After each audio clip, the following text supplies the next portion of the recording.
Okay. Well,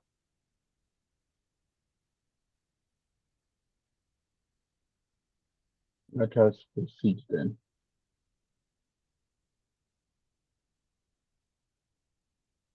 Okay, so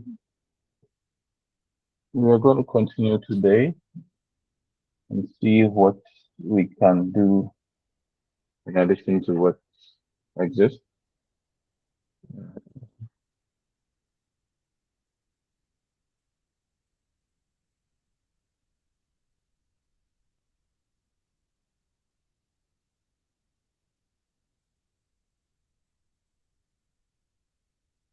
Okay, I'm doing A4 once again,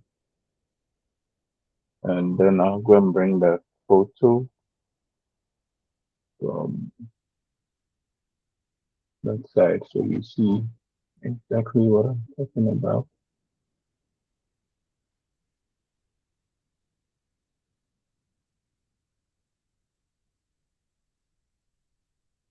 Okay,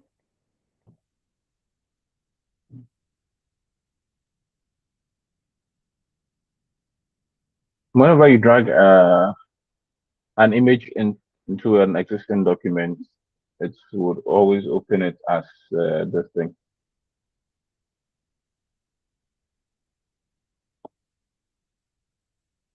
as a smart object. Okay, so in order to do any other thing, you have to rasterize the layer, unless of course you are using mask to hide the other side. If you're not using mask, then you have to hide rasterize the image. Okay, so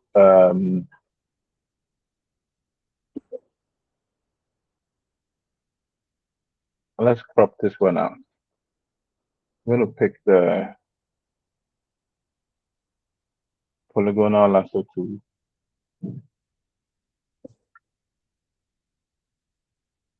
and go close to it as I can.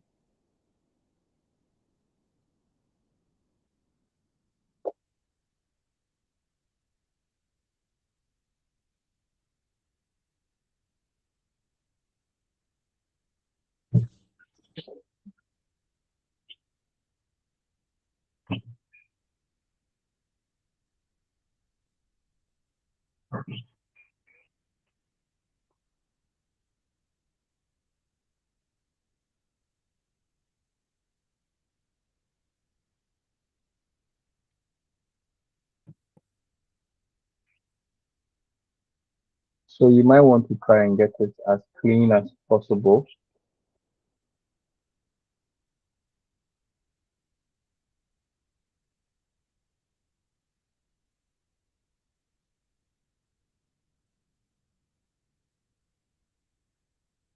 So you have to painstakingly do this thing.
No, I'm currently not talking. That's why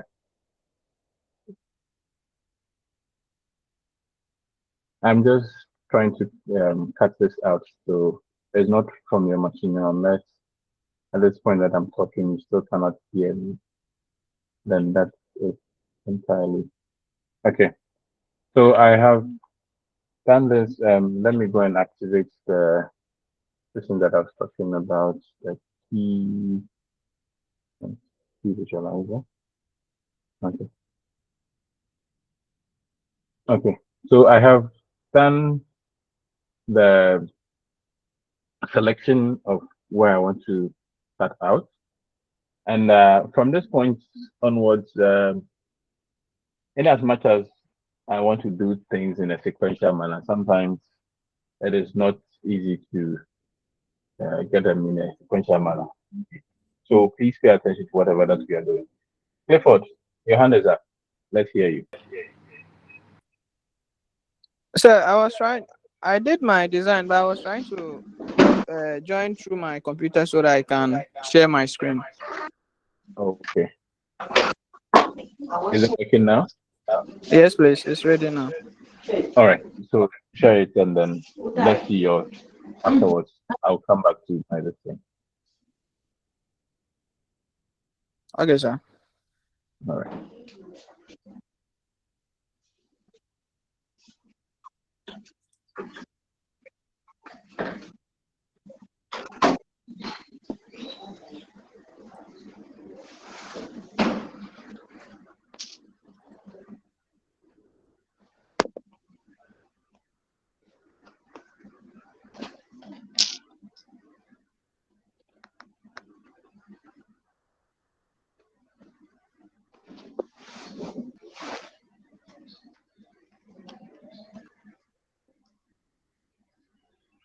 Okay. All right.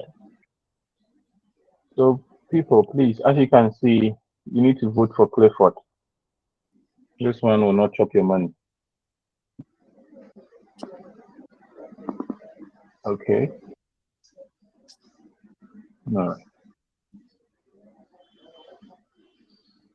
Thank you very much for that.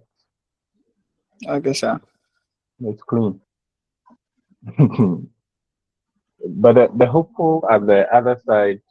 Ah, let me share. Oh no, no, don't worry about it. It's on the top right side, just below Yes, the please. Ghana flag. Yes, it's a bit too close to the edge. So in case they need to trim, it's possible some It will be portions of trimmed it. off. Okay. Yes. So next time, just bring it a bit inward, at least. Thank, thank you, sir. All right. Okay. So thank you very much, Clifford, for sharing your work with us. Moving forward, so I have made a selection of my T-shirt as it is right now. Now, in the case of um, Edmond's work, where he had done a selection, there is a way of going about making your selection. His selection was very sharp. Let me show you something. In the layers, as it is right now, I want to cut out my T-shirt from my current image. So all that I'll need to do is just press Control plus J on the keyboard. So Control J. And now I have my T-shirt there. See, but you see that there's a black outline just at the very tip here. Yeah. So in that process, if I want to get rid of that black portion, the most common response would be to pick an eraser tool and just try and erase as much of it as possible. But let me show you another way that you can use to try and get it off. So I'll press Control and click on the layer. Left click. So once I press Control and left click on the layer, it would create a selection around it for me. That's layer where the pixels are. So it creates a selection around it. And then you come to select at the top here. So when you come to select here, you'll see where it says modify. And then under modify, you have border, smooth, expand. We are going to work with contract. So once we click on contract, then it will ask us how many pixels are we contracting by, or reducing the selection by. So let's say I type, let's say 5 pixels and I click OK. I see that now the pixels have shrunk. So you see, at this point, if I press delete on the layer, oh, sorry, I forgot to invert the selection. So let me Control Shift I, invert the selection, and then now I can press delete, and that part is mostly gone. Okay. So now you see that the black has been reduced by a drastic quantity. So if I go to the history and show you, see the initial black, and now that is gone.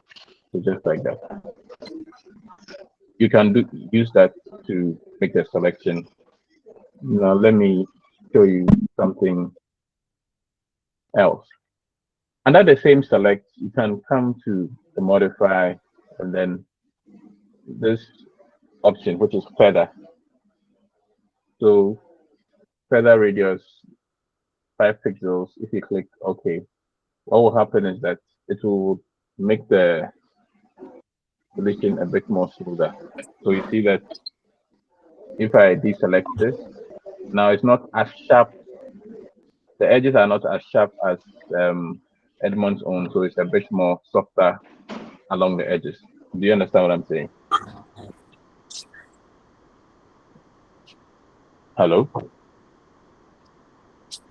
Yes, sir. Okay. So in that same case, whenever you're working it, if you increase the number of feather pixels too much, it becomes too soft. So let me undo this and show you what I'm talking about. The shortcut is Shift F6. So if I increase this to, let's say, about 20, and I click OK and I press delete, now you see that the feathering has increased by a whole bunch. Okay. Are we okay? But if, let me undo this. If I make it like 2, click OK and delete, see that it's just a tiny amount over there, a very tiny amount. So it makes it a bit more softer to the human eye, so it is not very sharp at the edges. Okay. So that is some of the things that you can do to improve your selection and your cropping during the process of cutting out images. Okay. All right.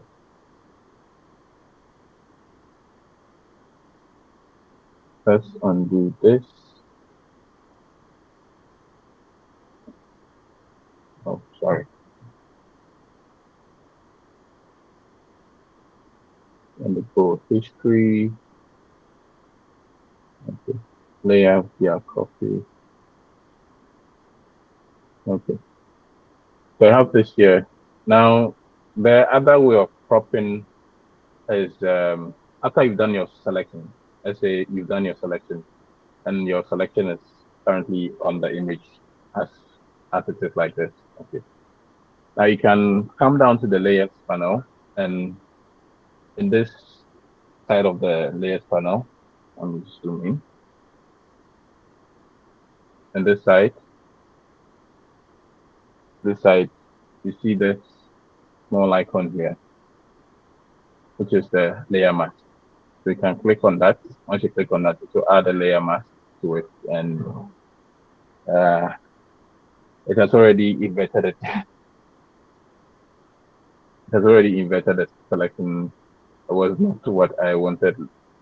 Let me just fill it with black and then with white. Okay. So when you create a layer mask, by default, it will be filled with white, and then you will decide how you want it to be. In the world of design, we have what we call transparency, making things transparent and revealing others. Black conceals, white reveals. Black conceals, white reveals. Okay. So wherever you find black, it means that if we are doing transparency, that place will become transparent or that place will be invisible. In the same case, when you come over here to layer mask, you use black and white to either reveal or conceal. So in this case, I have this white here. I'm going to click on this to help me with the selection. Otherwise, I'll have to go back and click all along. Okay. So I have this selection and I come to the layers panel and click on the layer mask over here. You can select this and also click on the layer mask. So whatever that you are doing would apply to either of them. But I want what I'm going to do to apply to the layer mask. Okay. So I'll click on the layer mask. Once you see the solid white line around it, it means that one has been selected. And these are the colors that you are going to use. So we have white on top, black at the bottom. So based on the selection, I'm going to paste the, I'm going to fill the selection with white, black, so that I can cut out my t-shirt. I'll hide my t-shirt. The t-shirt is still there, but I've just hidden it by using the black. Okay. If I should invert it like I did before, let me undo this. If I invert the selection and then I rather fill that one with black, I see that my face is rather gone, and then the t-shirt is currently visible. Okay.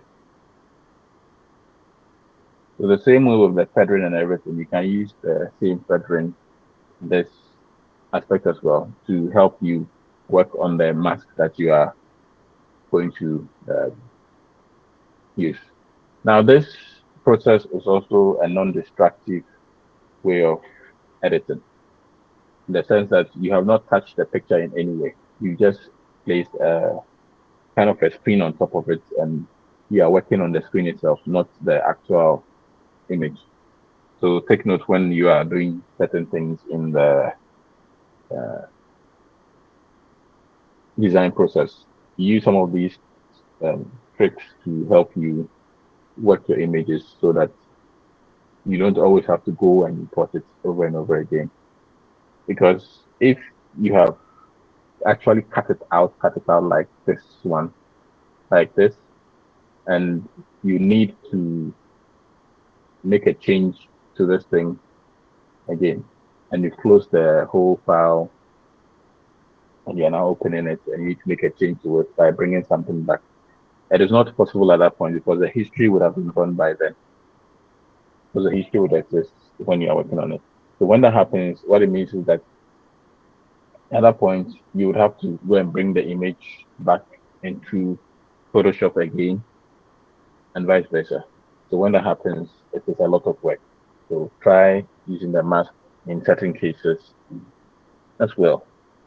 I normally use a mask when I'm trying to apply some gradient to the work, like how Clifford, right? Yes, yes, Clifford. You see in Clifford's work, let me undo the selection. In Clifford's work, he had the bottom part gradient into the design that he had there. So in that case, I would add a layer mask instead of working on this image itself. I'll add a layer mask and then come and pick the gradient tool. Okay.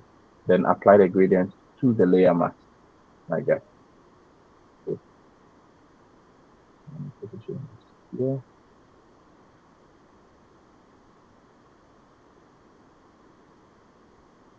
like that. Okay. Let's gradient is giving me a different color other than what I want. Yeah. Okay. So this is what I want. Let's refresh it. Okay. All right. So it is something like this.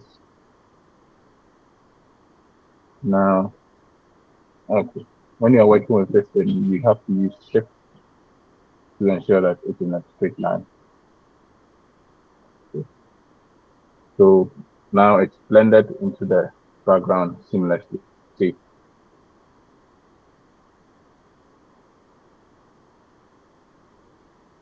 are we okay?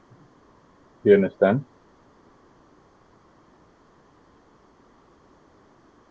Are we okay? Okay. One second.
Hello.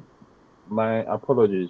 Some of your colleagues have apparently joined another class, so I'm trying to sort that one out. So just give me like a minute or two.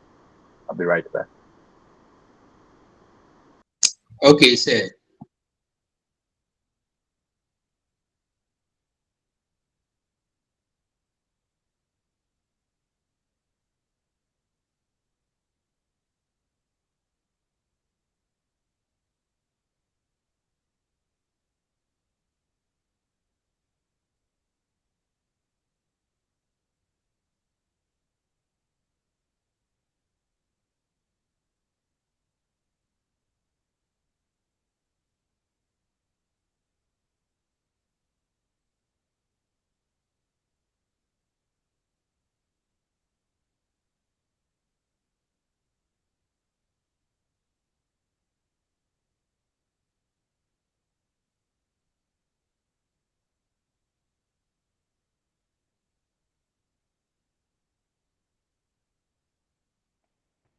Okay, so I have sent them the correct link. All right. So thank you very much for your patience.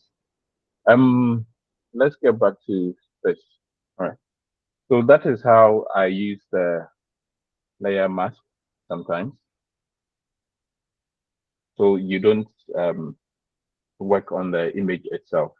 Your work is basically saved for a minute. So anytime I want, I can just take this layer mask and just trash it, and then just delete, and my image is back as it is. Are we okay? Do you understand me? Yes, please. Okay. You are following. All right. Yeah. All right. Thank you. So that is for that aspect. Where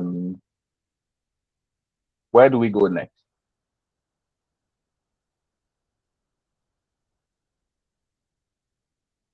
Let's come back to the text aspect. Did we treat text extensively last time? Probably not. Okay, let me create a new image. New document, A4 once again.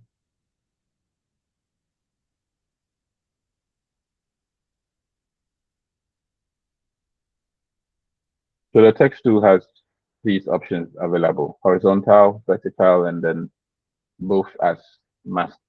Okay. Now you type your text. When you click, it will give you the default dummy text, which is the lorem ipsum. So if you want, that's when you type your own listing. Yeah. My text is white, so you will not see it based on the color up here. It normally picks the default color from here, but because I had made changes to it, that's why it's picking the default color over there. Let's see, what should I type? What should I type?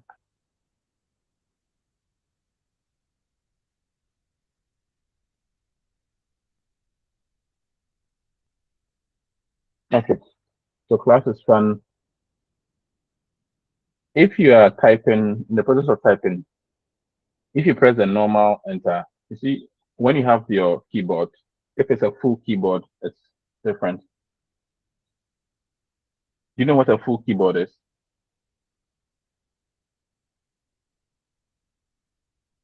Hello?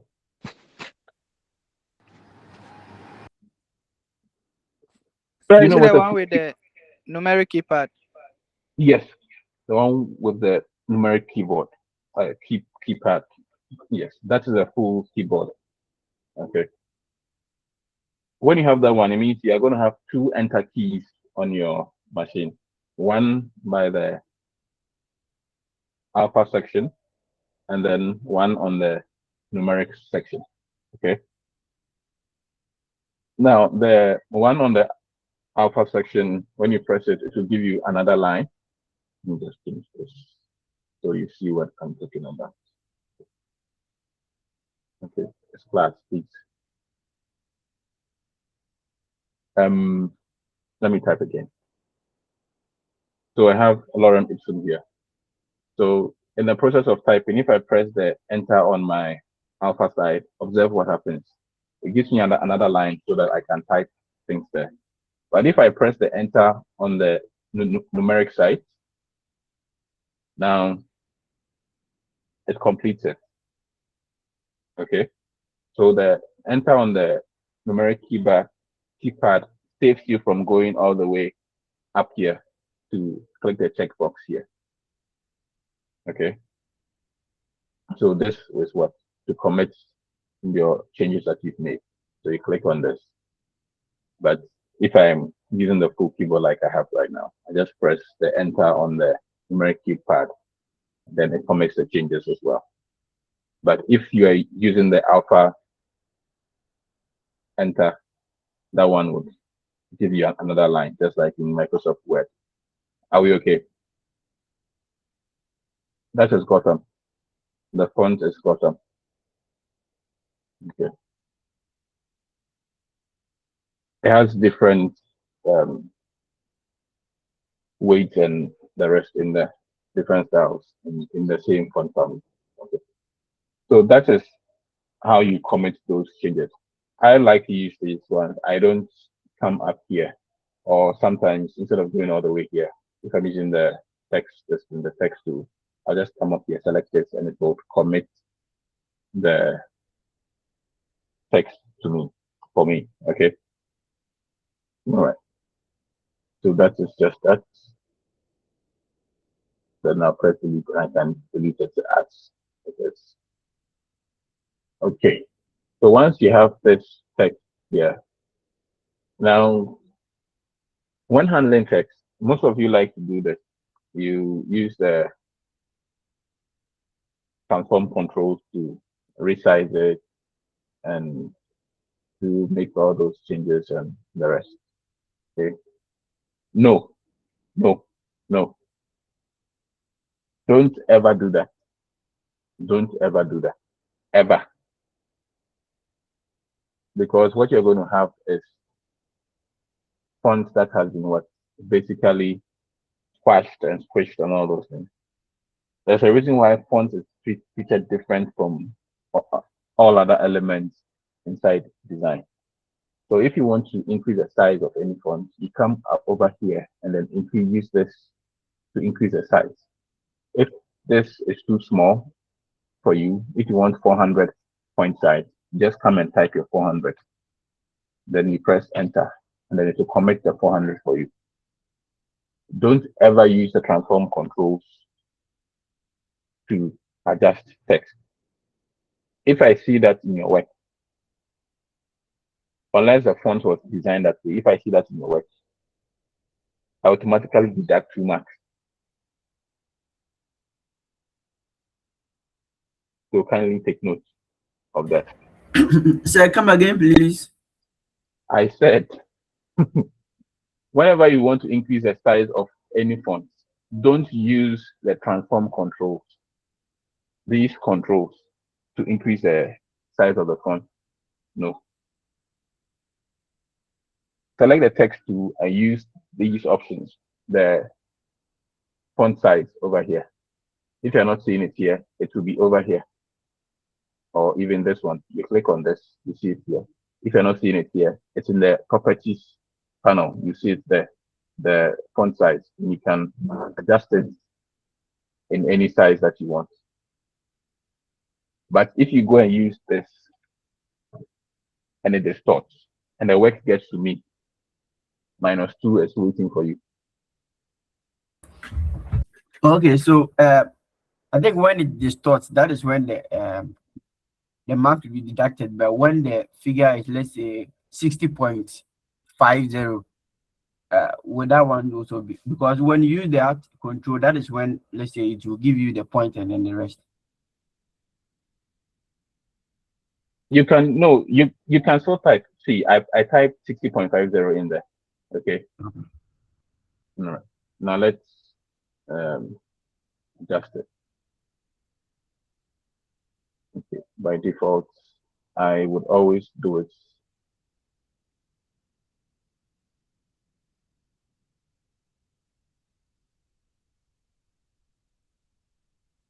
Now you see what has happened? Yes, sir. This is distortion, not the value here. Okay. Okay. This is a distortion because this is not how the font actually looks like. Okay. If I type the same thing,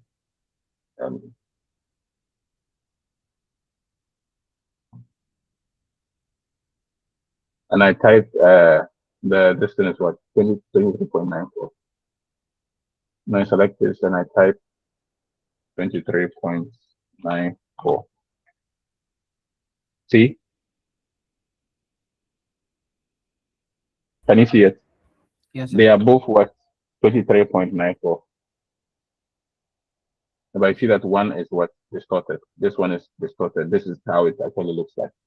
Okay, so I didn't hear about the distortion. I was thinking of the control, and that is one. Oh, okay.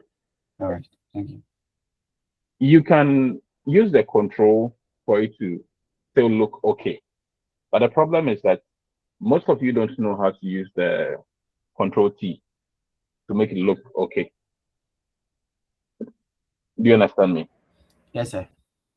So in order to prevent anything of that sort from happening, just don't use that when it comes to text. And then you are free. Life is much more fun that way. Okay. All right. Thank you. So please, I So have a that is question. sure. Ask. Okay, so about this distortion, let's say you want to use, okay, this. So please, what type of font is this? This is Gotham. Okay, so let's say you want to use hold on the control, then use the drag, you drag the font to, let's say, horizontal or vertical side to create some sort of stylish way, a stylish way. Is that also allowed or that is also not allowed? Let's say you want a particular font, but you are not getting the actual font, so you want to use the control, then drag the font to a certain way, that More like fits your switching it. style of design. I am Is that confused. allowed or that's also not allowed? If you are styling the fonts, that is a different case altogether. Okay. If you are styling the font, like you can rasterize it and style it in one way or the other. But if I'll be honest with you, when it comes to font handling, the best application to handle fonts is Adobe Illustrator to help you handle fonts. Photoshop is not good for handling fonts, but for the sake of this class, that is why we are using it in that regard. If you should send this to Illustrator, you can adjust it in so many ways that you would be shocked. You convert it to outlines and you can work on it, extend these portions of it and the likes. But for this, yes, for this class, the reason why I am asking you not to do that is I have seen people consistently do it in that manner. Now, in the case of what you are saying that you cannot find a particular font, there is always a way of finding that font. There's this application, Find the Font. You can download on your phone and then use it. It's you. All you need to do is just take a photo of the fonts that you want and ask it to find it for you, and it would look for it. And it's called What's the Font? Okay, what's the font? Okay.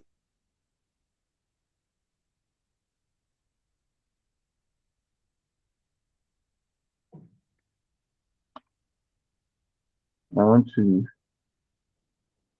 find this thing. Yes, let me just take a screenshot and show you how the logo looks like. Okay. So this is what the logo of that application looks like. What's the font? Okay. So when that happens, when you download this font and you take a photo of that font, you crop it out, it would find either the exact same font for you or fonts that look almost the same as the font that you want to use, so that you don't struggle that much. Are we okay? Okay, sir. All right. So just kind of take note.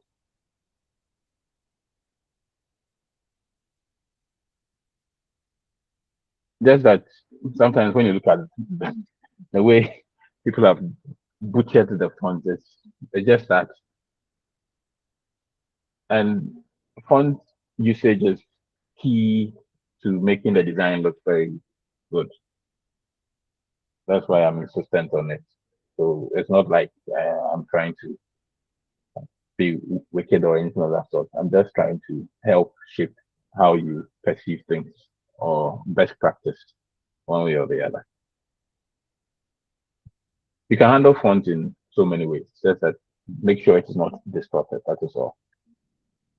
If you see a font which has been designed or styled, you would know it. And if you see a font that has been distorted, you also know it. Okay. So this is so back to the font.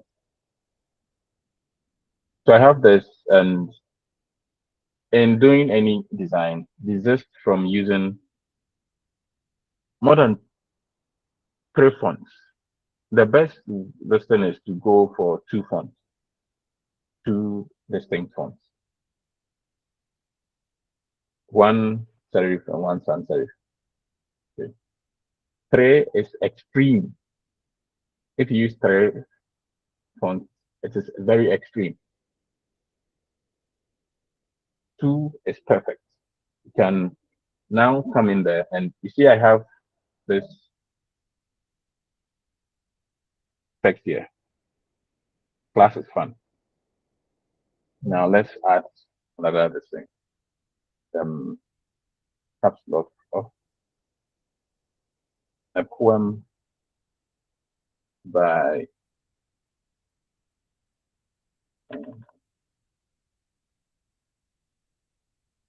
Clifford. Okay. We'll come here. Then I'll use this side to 30. And come to this internal caps lock. Okay. I'll bring it here. I see that this is all what? Bottom light. Okay. Bottom light. I'm going to change this one's orientation. Bottom light. Move it from light to bold. At the same font, by this time it is what? Bold. The same font.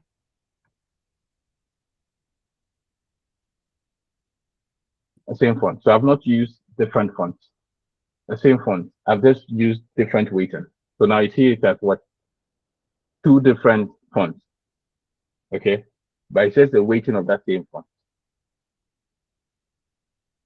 And then if I come here, now it is filled with the content that I want. Let me comment this, change this size to 12. Caps lock is still on. Let me go and find a poem and paste it there for you to see.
Okay, so I have this here now from 14. Let's go to, yes, okay, 16.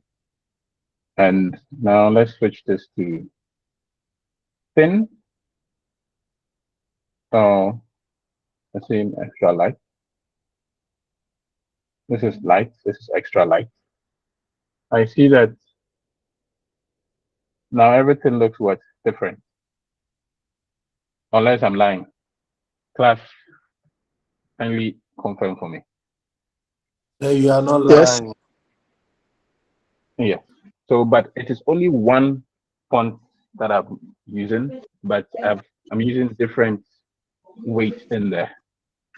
That is all there is to it. If you want to add a second font, then you can do it. But now, imagine if it's like this, okay? And let's select this. But into almost online, I see. It starts on. And then I'll come here and pick this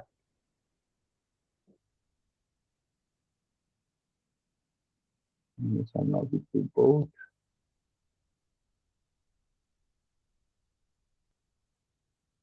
I see you have very different types of fonts here. How does this look?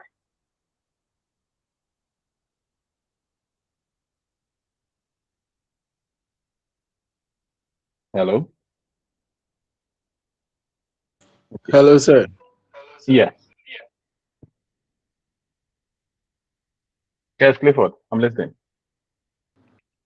Sir, I think even though the first one you used the same font, but it looks nicer than this one. Yes, that is the whole point I'm trying to make, that you don't necessarily need to bring so many fonts into your design to make it look nice. You can use just one font to work it out, or even maximum two to still make everything work out as good as you want it to be.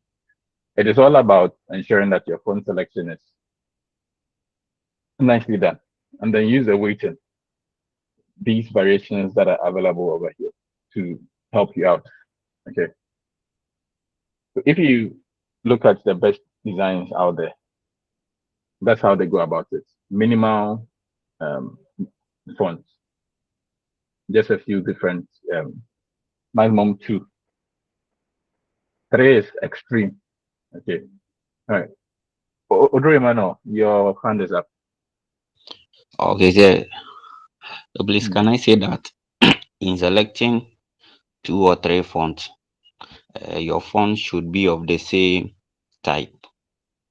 Let's say the second one that you change the font, you can see that one is quite different from the first one. So in order for your work to look nice, I think the font style shouldn't be too much different from each other. I don't know if I understand where you're coming from. I understand that even if you're using 3 different fonts, you want to keep them as similar as possible, right? Yes, please. Okay, I understand that. Okay, that is okay for the ordinary layperson to see it. Okay, because the ordinary layperson might not see it differently. But imagine if you have done the work, people are praising you. That's the ordinary layperson is praising you for your work and all those things. Now, because the work is good or looks good to them, you have added it to your portfolio, and you are sending it to an agency for a contract or employment or something like that. And they see that you are consistently using different fonts at any point in time. Now, Emmanuel, how would you think they would analyze that work in the same light?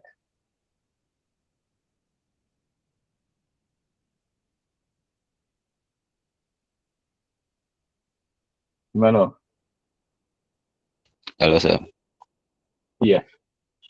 How do you think an expert would see that work as compared to how a layperson would see it? I've been using different kind of font or what? Yes. Yes. Even though they are similar, how would this expert see your work? Every time I'm confused. let me come. All right. Okay. So one thing is, most of them will let's say you are working, it's a brand, and then they want you to work for them. Most of them have their colors, they also have their font.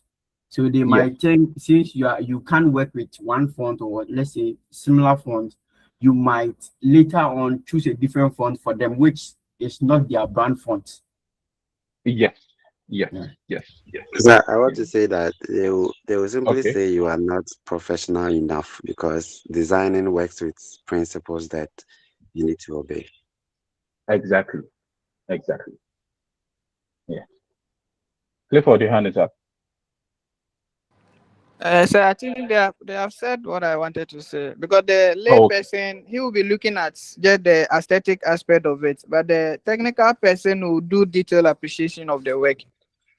Exactly. So he will look at the technicalities, and then that may go a long way to affect you. Yes. Okay. So, Odro, if you are not going to add that work to your portfolio, or you're not going to claim that work at any point in time, that's perfectly fine to do whatever it takes. Okay. But when it comes to putting your work out there, being as professional as possible, then that is where the issues come in. Okay. There are works that I've done that if you ask me if I'm the one who did this work, I'll tell you no, I did not do the work. Because at that point, I was hungry, I needed money.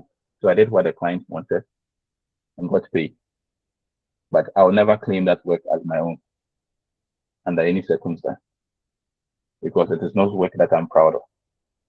And I will never add that work to my portfolio for any work at any point in time. Our system over here does not allow you to stick to one job, and especially in the design field, you cannot do just graphic design and expect to survive on it. You have to add printing to it. You have to do something extra, add photography to it. You have to do this. Okay.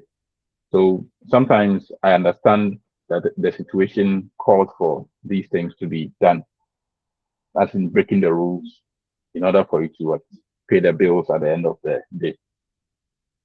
But just have it at the back of your mind that if you are going to go beyond where you are right now, those are some of the things that you should always consider whenever you are doing any work for a professional body. Okay. Even with the font usage. Yes, Eric. Hello, sir. Yes, Eric. Yeah, realizing this one, I wanted to ask if the same principle applies to the use of color. Using too many colors, is it also part of the principles to consider? Yes, in the sense that let me just show you an image to let you understand something. And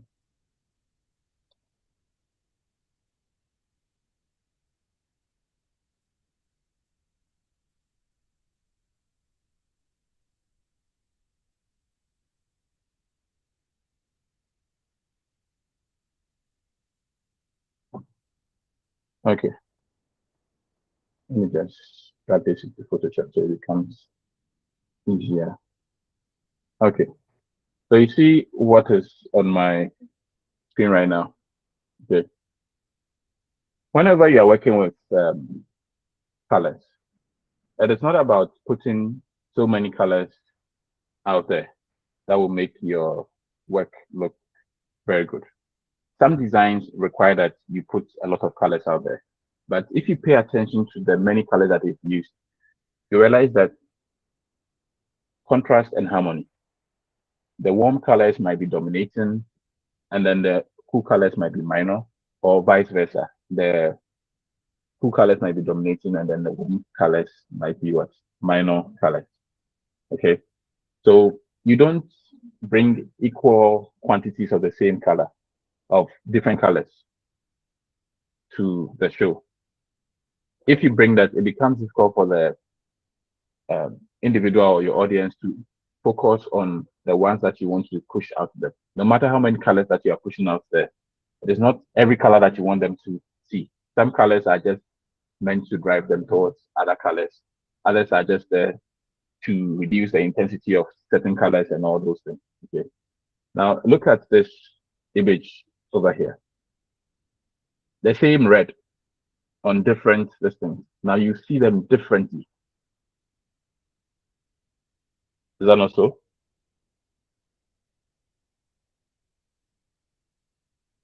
The same red. Yes,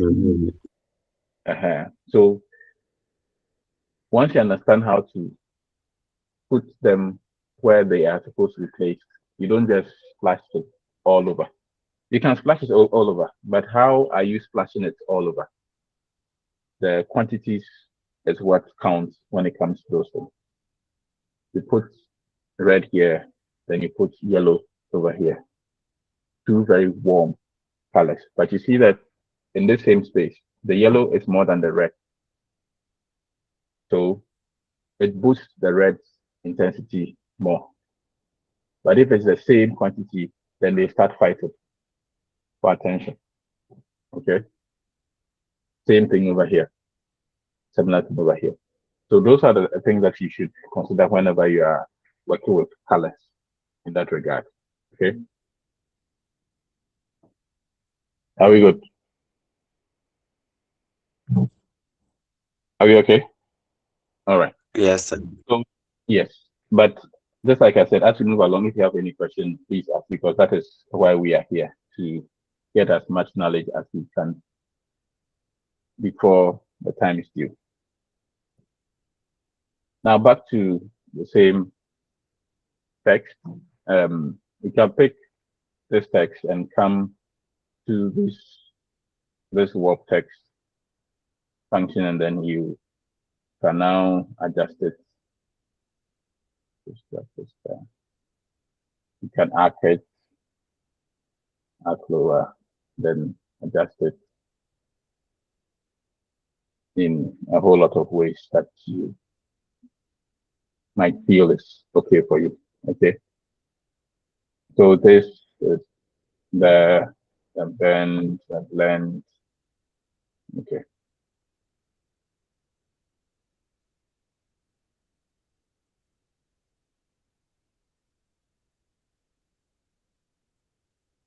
So all these are there and you can work on them. But like I said, always be careful the amount of things that you decide to use. Now this is something which is new. I've never tried it before. But let's try it and see. Okay. Hallelujah. So at least now we know how this one works. Dynamic text, the thing to reduce the size. Okay. Let's try and reduce it using this.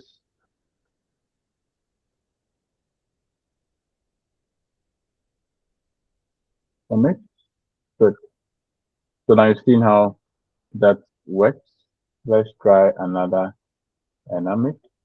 Okay. Then this is there. What about this one? Okay. Hallelujah. Have you seen it? This is actually fun. This is the first time I'm using that feature. Is it available in the 2025? I don't remember seeing it there. It's in the 2026. It's not in the 2025. Oh, okay. All right. So, because doing this style is quite fun, but it involves a lot of work because you have to manually go in there and do it. So, I think at least now it can save a whole lot. Now, let me try it on this one and see. Oh, it did not work out as I wanted it to do.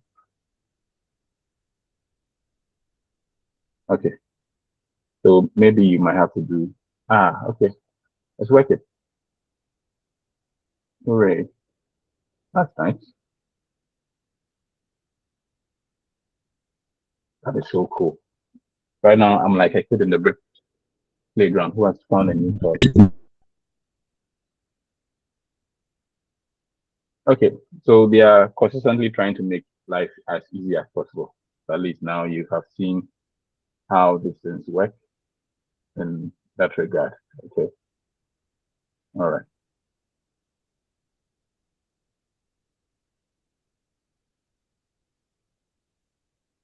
Now, if you draw a shape like this and you pick your text tool and you come over here, see that the cursor has changed. This will fill the text. You see, when the cursor is outside, it has a box around it. And once it gets into the shape, it's now turned into a circle. If I should click now, if I type, so you see, now it's filling the text inside the box. The same way if I put it here, and I click, and I type, click what? Let me comment this and then reduce the size. Okay. Let's add something extra.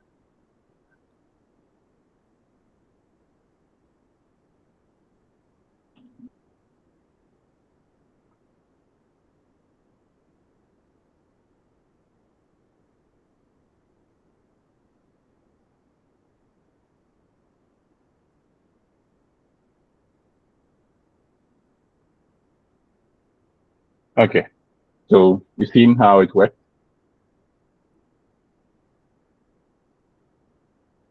Hello? Hello? Hello, sir. Yes. Yes. Did you see what happened? Yes, sir. Yes, sir. Okay. Now let's try the same thing with an ellipse. So I pick the text to come over here. See. Let's add Clifford again.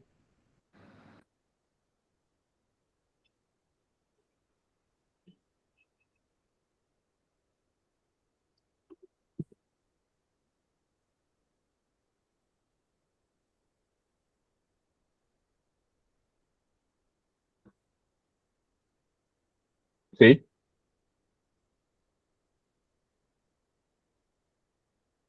Are we okay? So Yes, sir. basically, what I'm trying to say is, without saying a lot, is that when you pick the text tool, okay, you can just if there is any shape in there, once the shape has a path around it, you hover your mouse over the shape. Let's dump this and then delete this. Let's delete this one as well. Once the shape has a path on it, and you hover your cursor over the path, you get this curved line going through your text pointer. And once you see it, what it means is that you can type on the path. Okay, you can type on the path and then work it just like that. Okay, but now we at least know that the dynamic text gives us that option. Okay, you see that when I click on the path, I will type around this thing. But if I have a full phrase, like let me just copy this. Okay, and just copy this and put it on another line. So let me make this 2 lines. Okay. With the dynamic text, as we know now, you can basically come here and then just turn this into that same circle on path that you would want without the shape itself. Do you understand? Yes, sir. Okay, all right. Thank you for that. And we can move on from that aspect. Delete. And let's run. Delete. Okay. So we are good. So still on the text tool, if we come here, we have the vertical type tool. So we click and then this is how it looks. You can just type and then if we instead of typing and trying to rotate it in that manner. Okay. All right.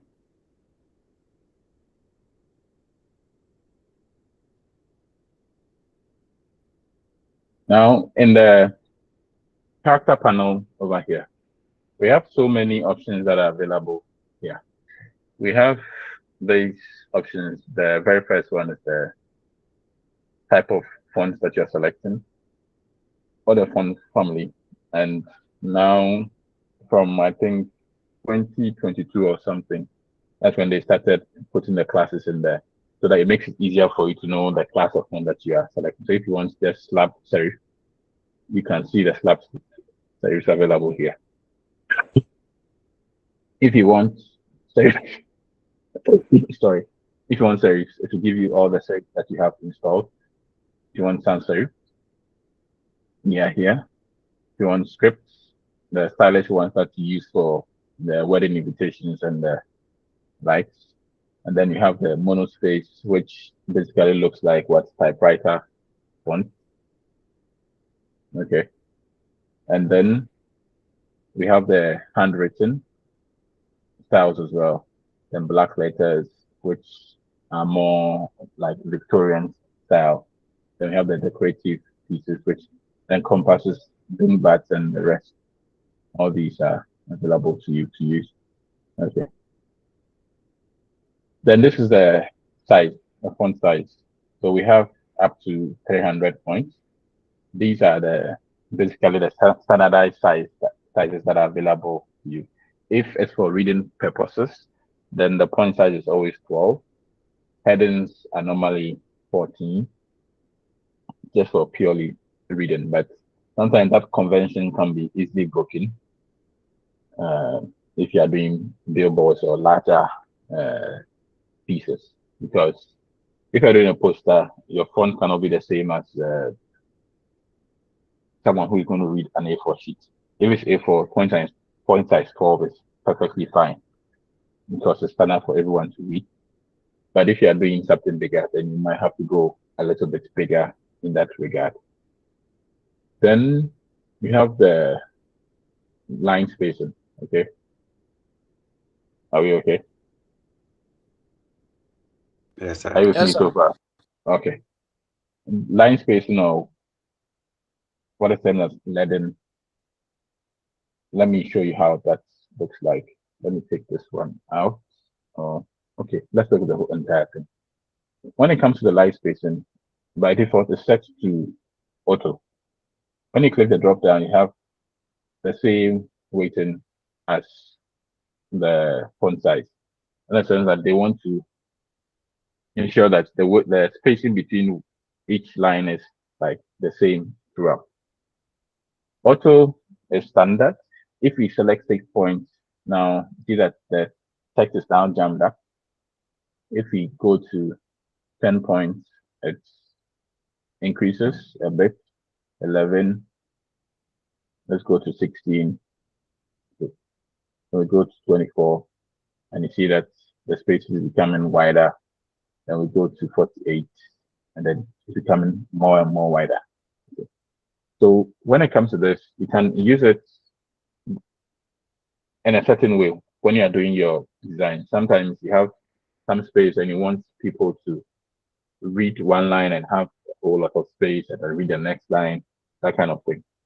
Okay.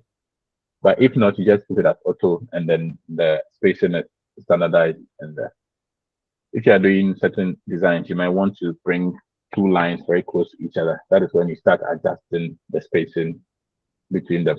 Okay. So let me add one line to this.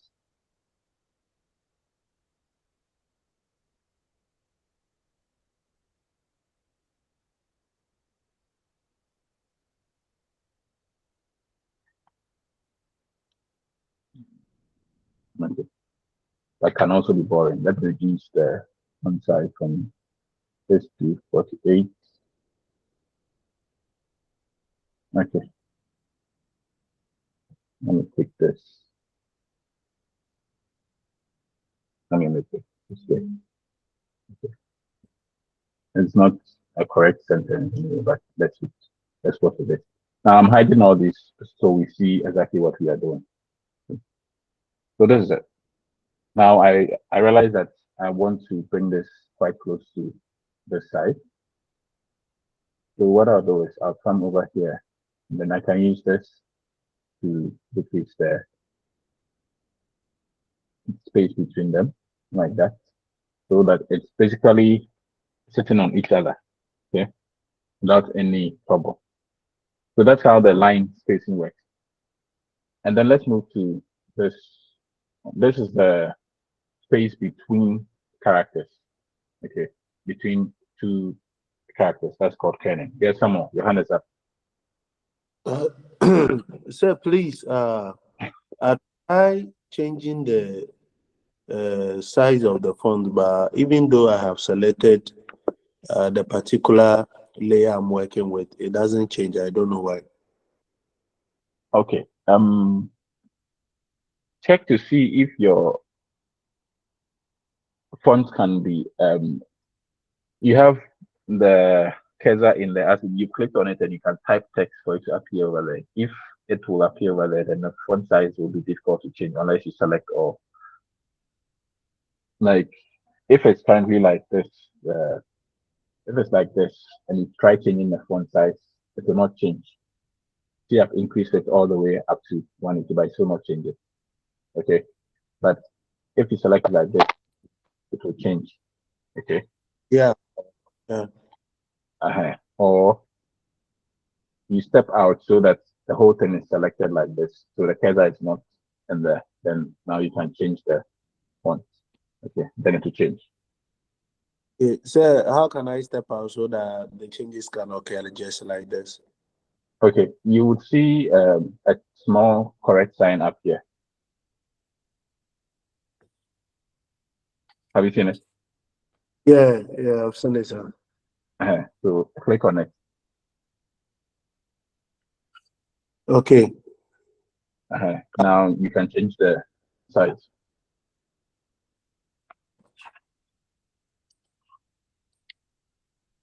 Is it working now? Yes, it's working now. Thank you, sir. Okay. All right. Okay. So this is the spacing between two characters. Okay.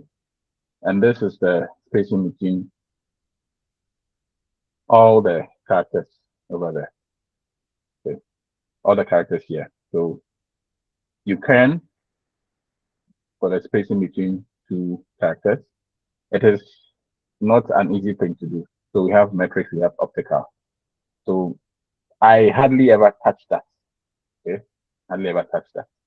But what I do is I work with this one, the Kraken. Okay. The spacing between these. Okay. The reason why I use this a whole lot more is because sometimes when you're working with this thing, different lines of text, like, okay, let me just use this one as an example. Okay. I see that if I send this,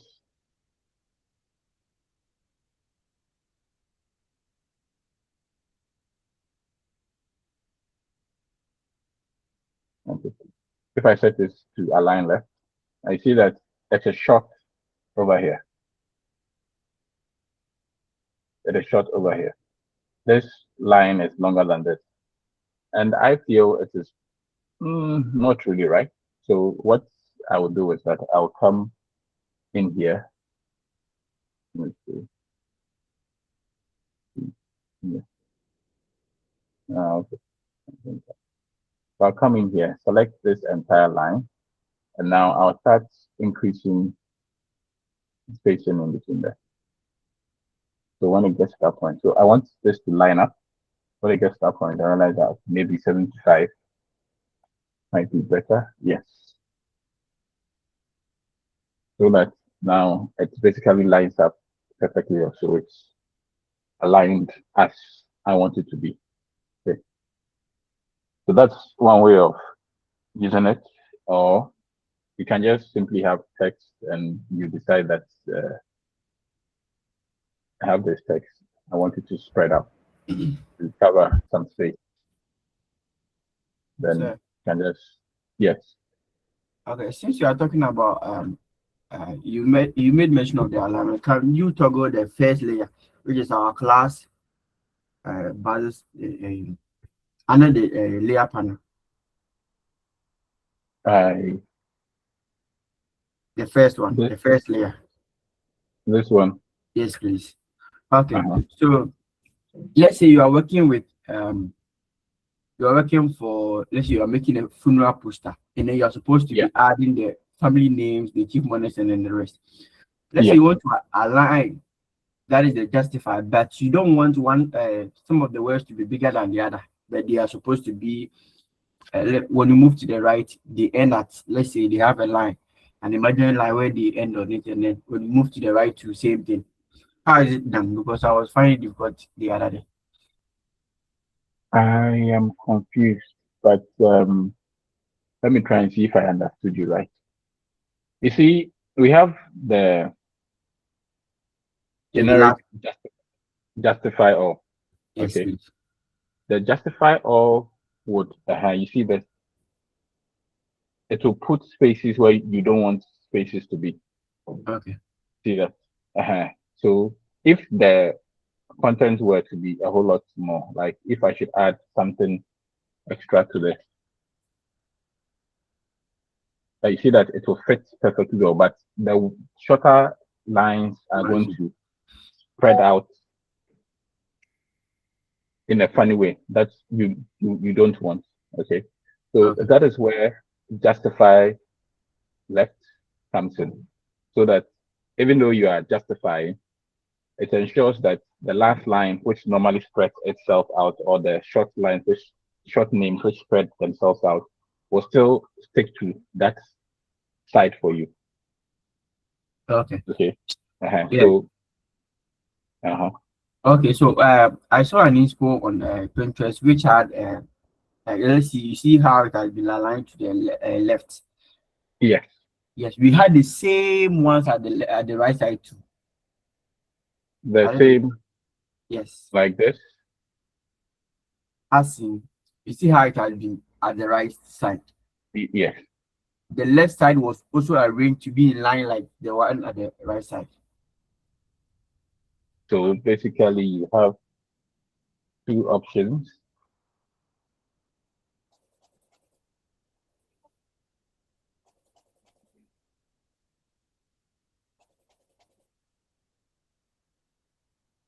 Basically, like something like this. Let me decrease the size. 16, let's go 14.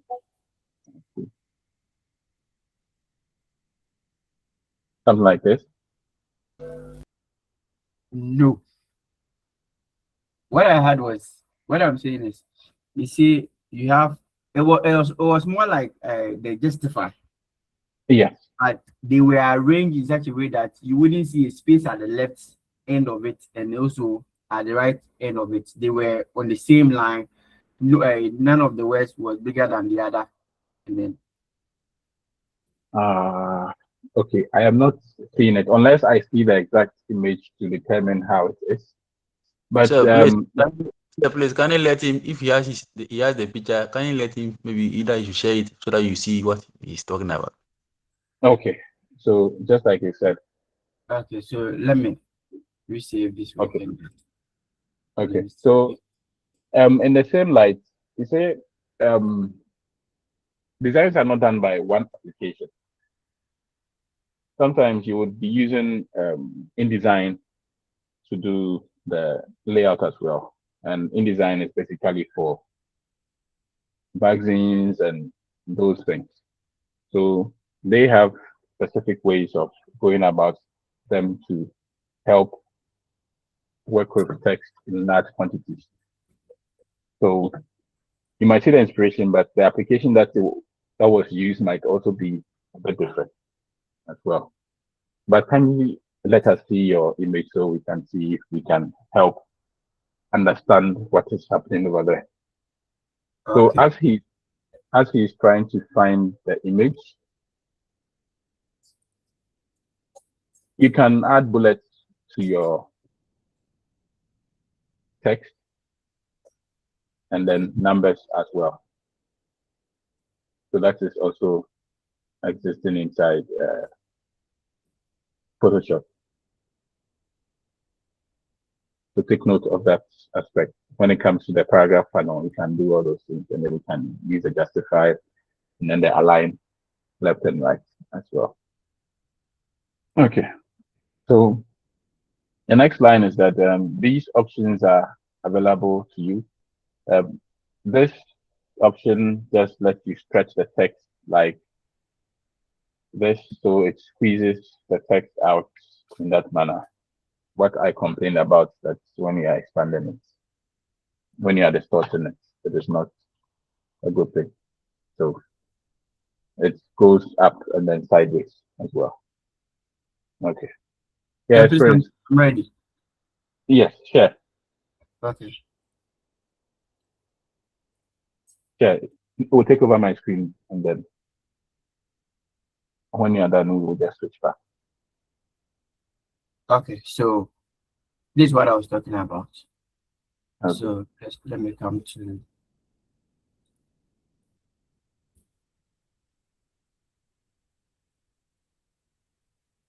Okay, so you see it has been aligned. Yes. But the downside of it, the font is bigger than the upper one, which most of the time they wouldn't like that because the bigger people are at the top, which had their names being below and all that. So this is what I was saying. Wait, where are you sharing it from? We can see you. Oh, sharing okay. To, okay. Are you sharing to Dr. Elo? Let me pause my. I can see. Okay, I've stopped mine. So okay. Let me stop mine. Okay. So like. Please, can you see now? Yes, nice in. Thank you. Okay. Then let me go back there. Okay. This was how it was. So I tried making it this way. You see, it has been aligned. Okay. More like justify, with the upper part being small and then the lower part the font being bigger than the other. Okay, I think I know this. So I was saying that how do I even make them so that they can be even in size and also in, let's say, being bigger, not one being bigger than the other and all that.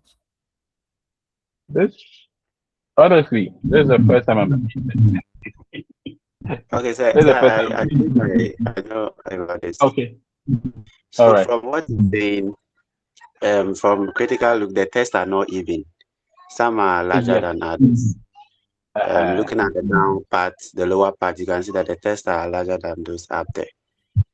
So it is done with the dynamic text, the one you used earlier, the block form. Oh, okay. So yeah, I'm sure maybe his Photoshop is the older, maybe 25 there, so he doesn't have yes, that it's option. 25. So in the 26, you can use that dynamic text to do this. Thank you. Okay. Okay. Right.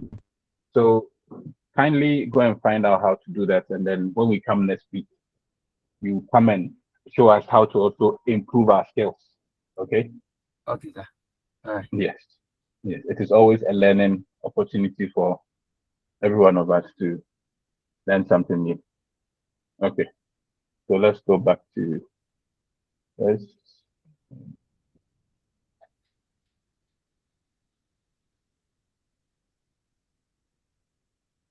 Okay. So let's delete this. Okay. And send this back. I'll center it. Okay. So basically now we are at this point. Please, please, let's say for our brother to understand, you can try that with your test on the screen right now on the dynamic test block form for him to see it is actually that or not. Okay. So I'm waiting for instructions from you. Now I'm the student, you are the lecturer.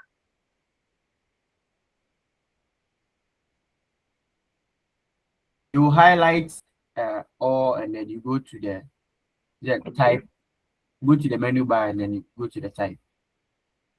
The menu bar. No, the menu bar. Okay. Type. I'll convert to dynamic text. I think it wasn't there. Above the what? Yes. Yes. Because I've already clicked on the dynamic text here. Let me undo it. Okay. Okay.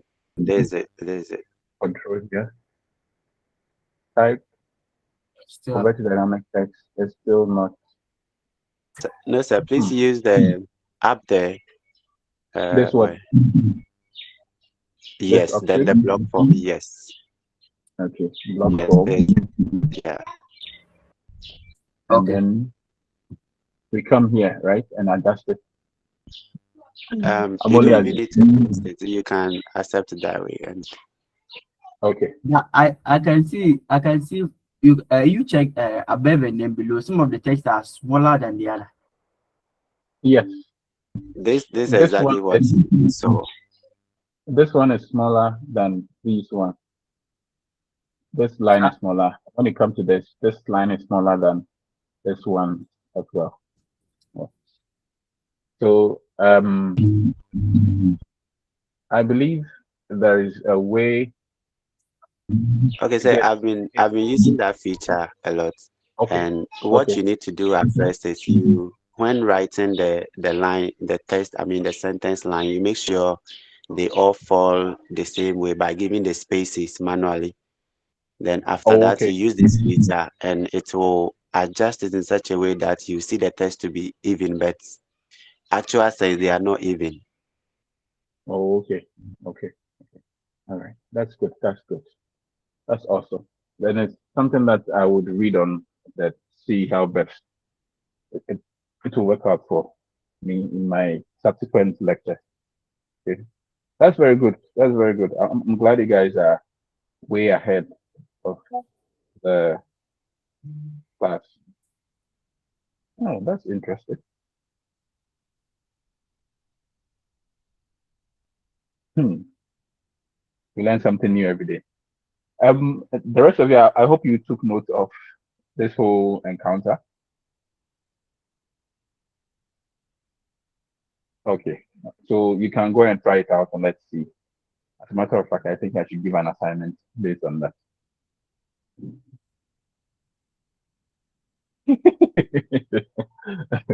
But why are you writing that way?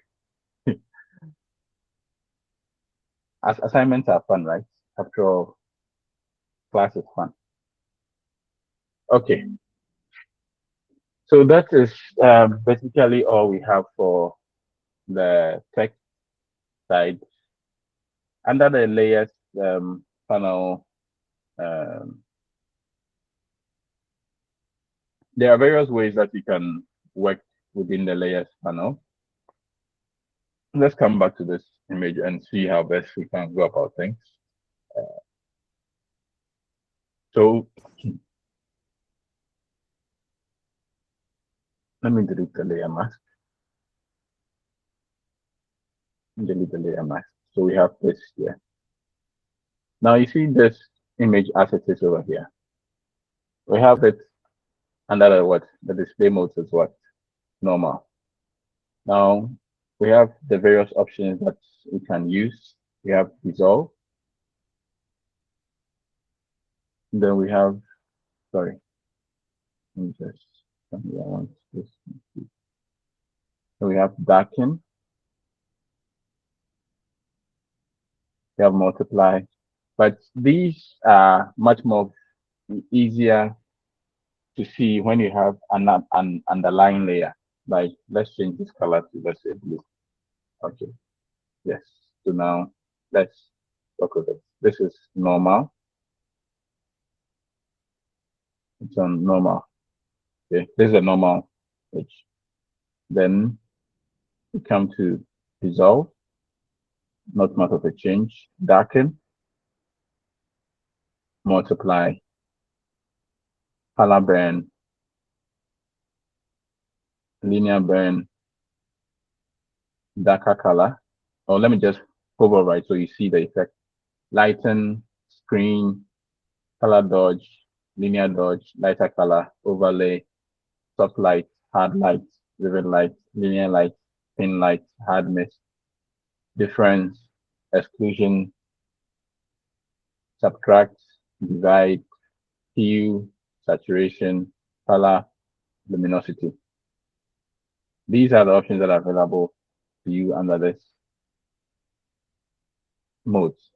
So depending on how you want to use it, the same background, the colors can change based on what is lying below it. Okay. If I should turn on this and start changing this, you see that it's the same thing, but because how it looks. Now the mode is what's different. Okay, the mode is different, basically because of what is lying below it. So you can try all these out to see which one best works for you. Are we okay?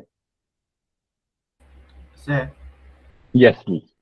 Okay, since we are talking of the blending mode, can you make the let's say the default color for the background so that we try something new with the brush tool? With the as in the when you go to the layer panel, which is the background, can we get the default of it? It was white, so let's try and get the white and then let's use the brush tool to create something on our image. Okay, so let's move on to the brush tool, and then we pick any color. Let's say the color that you use for the background, and then make a round sketch on the or some part of the face so that we use the blend to get a different view. Some of the photographers, someone can have a photograph which he will be having one side of his face, face having, let's say, red, and then the other having a blue. So we can try and then create that effect with our brush tool. So am I putting it on a new layer or on this? Yes, layer? New layer. So in creating a new layer, you come down here to the plus sign. When you click on it, it will add a new layer, which is basically transparent. That is why you see the checkered boxes in there. Then now you select your brush tool. So this is your brush tool. Then the color that you're coming to paint, you can select it by clicking here or use the color listing here. Then panel here. So whichever color that you want, you can select it. Which color are we selecting? So let's select red for now. Okay. Do you have a specific hue, or I should just pick any color? Let's go up a bit. Okay. So much more brighter. All right. Yes. Okay. All right. So once you have it, once you have it selected, then you come over here to your material or your art spot. Now, if you look just below your backspace key on your keyboard, you see the plus or equal to key. You see two keys below it, which is the square brackets and then the curly brackets keys. So the one which is on the left side would decrease the size of your brush, and then the one on the right side would increase the size of your brush. Okay, so you can increase it to any size that you want, just like that. Okay, and then if you have caps lock on, you will not see the brush. You only see a plus cursor. Okay, plus cursor. It means that you have caps lock on. So always make sure that whenever you're using the brush tool, your caps lock is off, so you see the brush size that you are working with. And then under the options bar over here, you can come over here and then adjust the size manually as well. Okay, and then the hardness of the brush as well, how sharp you want it to be and all those things. And then the shape of the brush, you have soft round, hard round, soft round, soft round. So these options are dry and wet media brushes. So like this. So if I select this, you see that the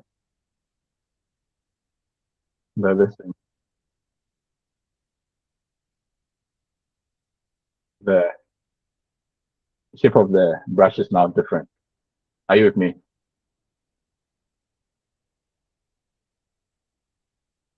People, are you with me?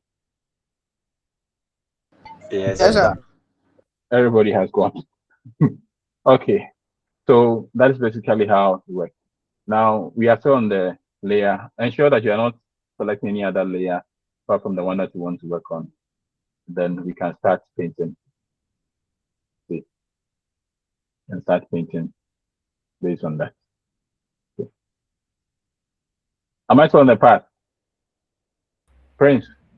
Yes, sir, but I wanted us to just make a one click and then we get that bigger thing. Okay. So All right. it wouldn't be like having effect on the face, but it might also have effect on the background as well. But it wouldn't be that hard. Okay. Okay. So let me undo this. So Okay, so we I just increase. is this size okay? You increase it. Okay, increase. Okay. Not so it might have effect on the face and let's say in the shirt as well. So that one wouldn't be a problem.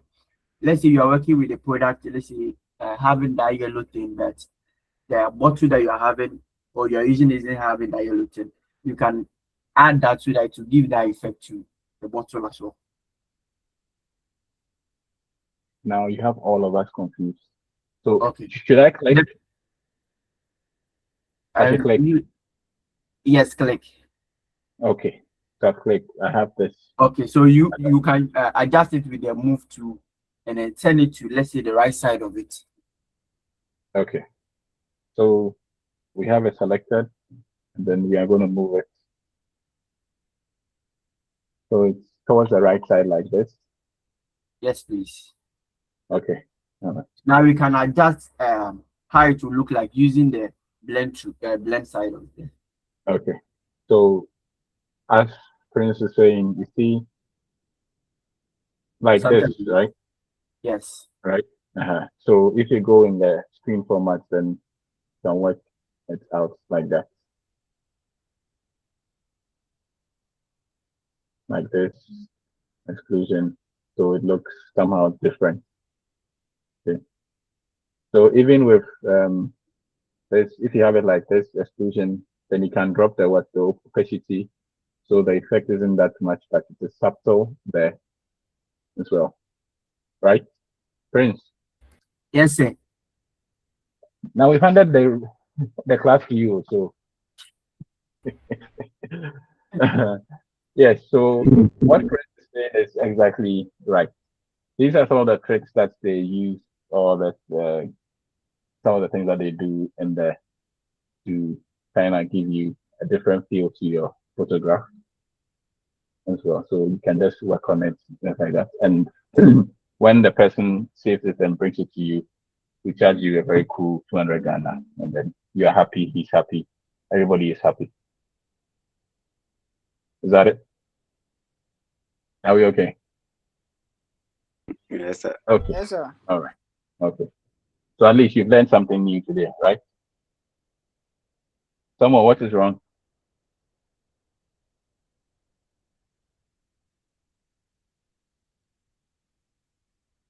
Okay. Any other thing that you like to share, Prince? For now, no, but in the course of it. All right. Okay. So those are the things, and then the eye basically reveals or hides a layer, so you can just toggle the visibility off or on, just like that. Okay. All right. And then let me draw a shape here.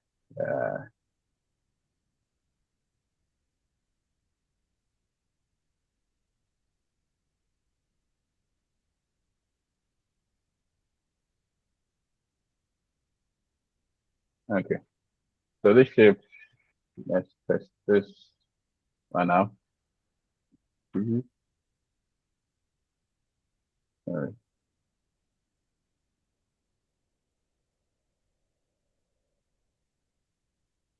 We're supposed to go below it. Okay. Yes. Okay. So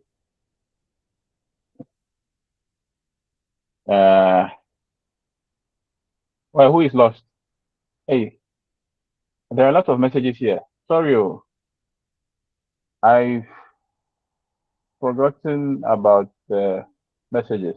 Okay. So yes, Martin and then Samuel. I understand it's a bit difficult for some of you, but that's why we have the things available.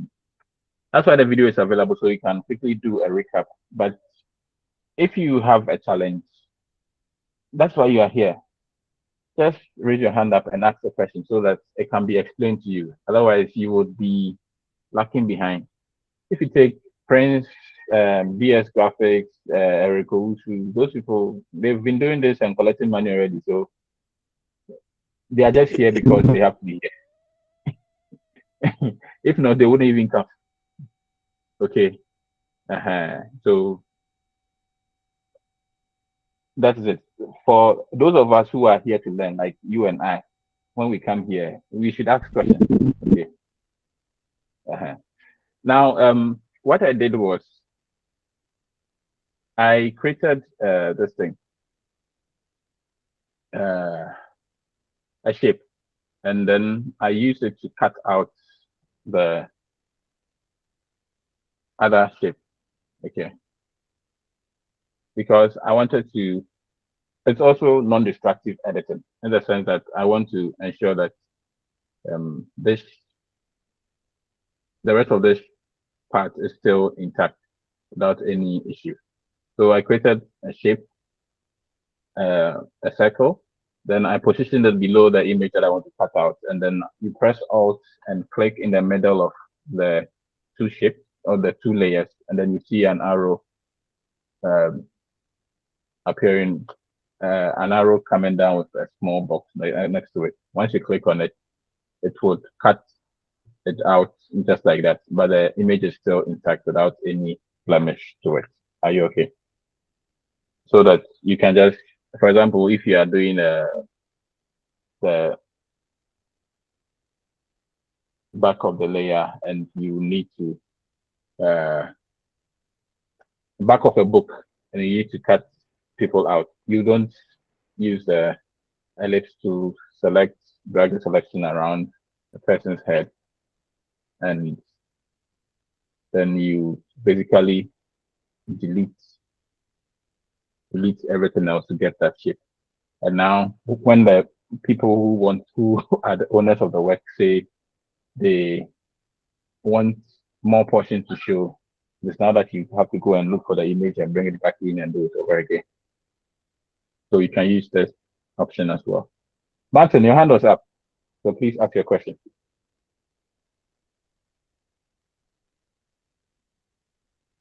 Martin.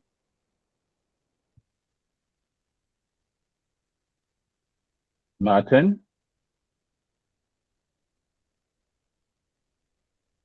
Martin. Okay. Martin has decided not to talk. Okay. Hello, sir. Yes. Please ask your question. Sir, for now, I don't have any question. I'm keeping on monitoring the screen like a chameleon. I'm studying it, so I know by time I will improve. Thank you.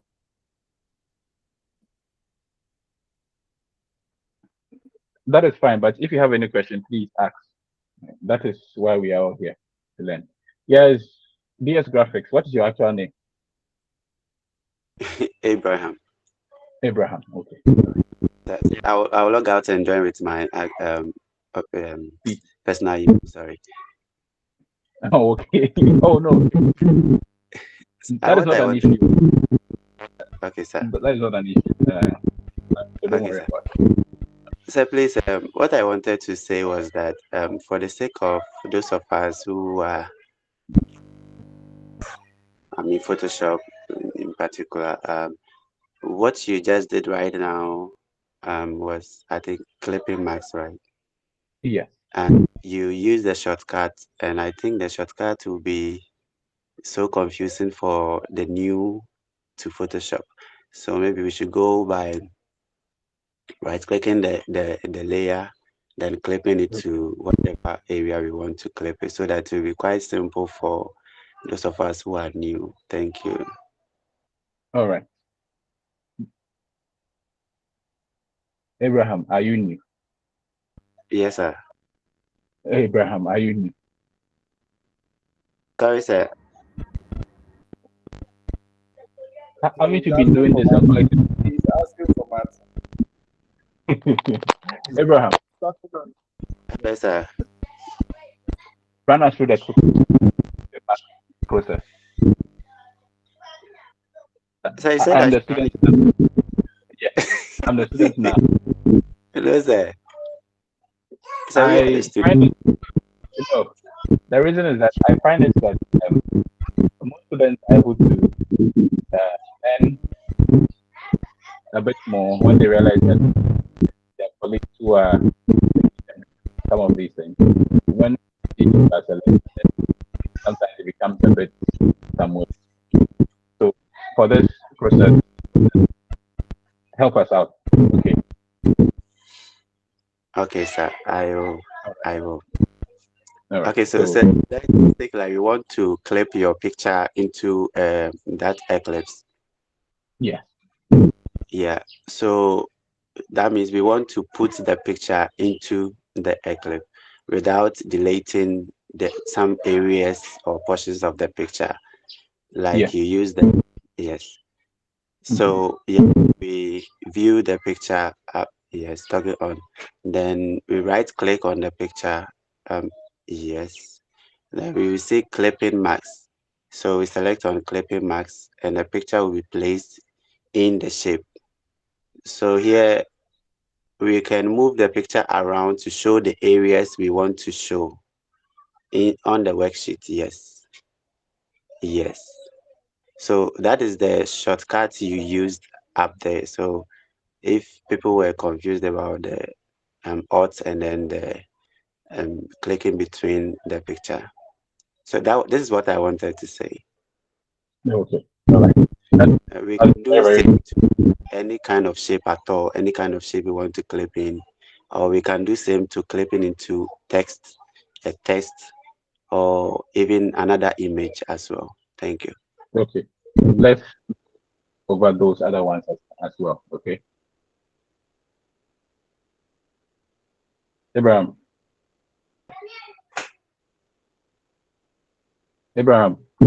Hello, sir.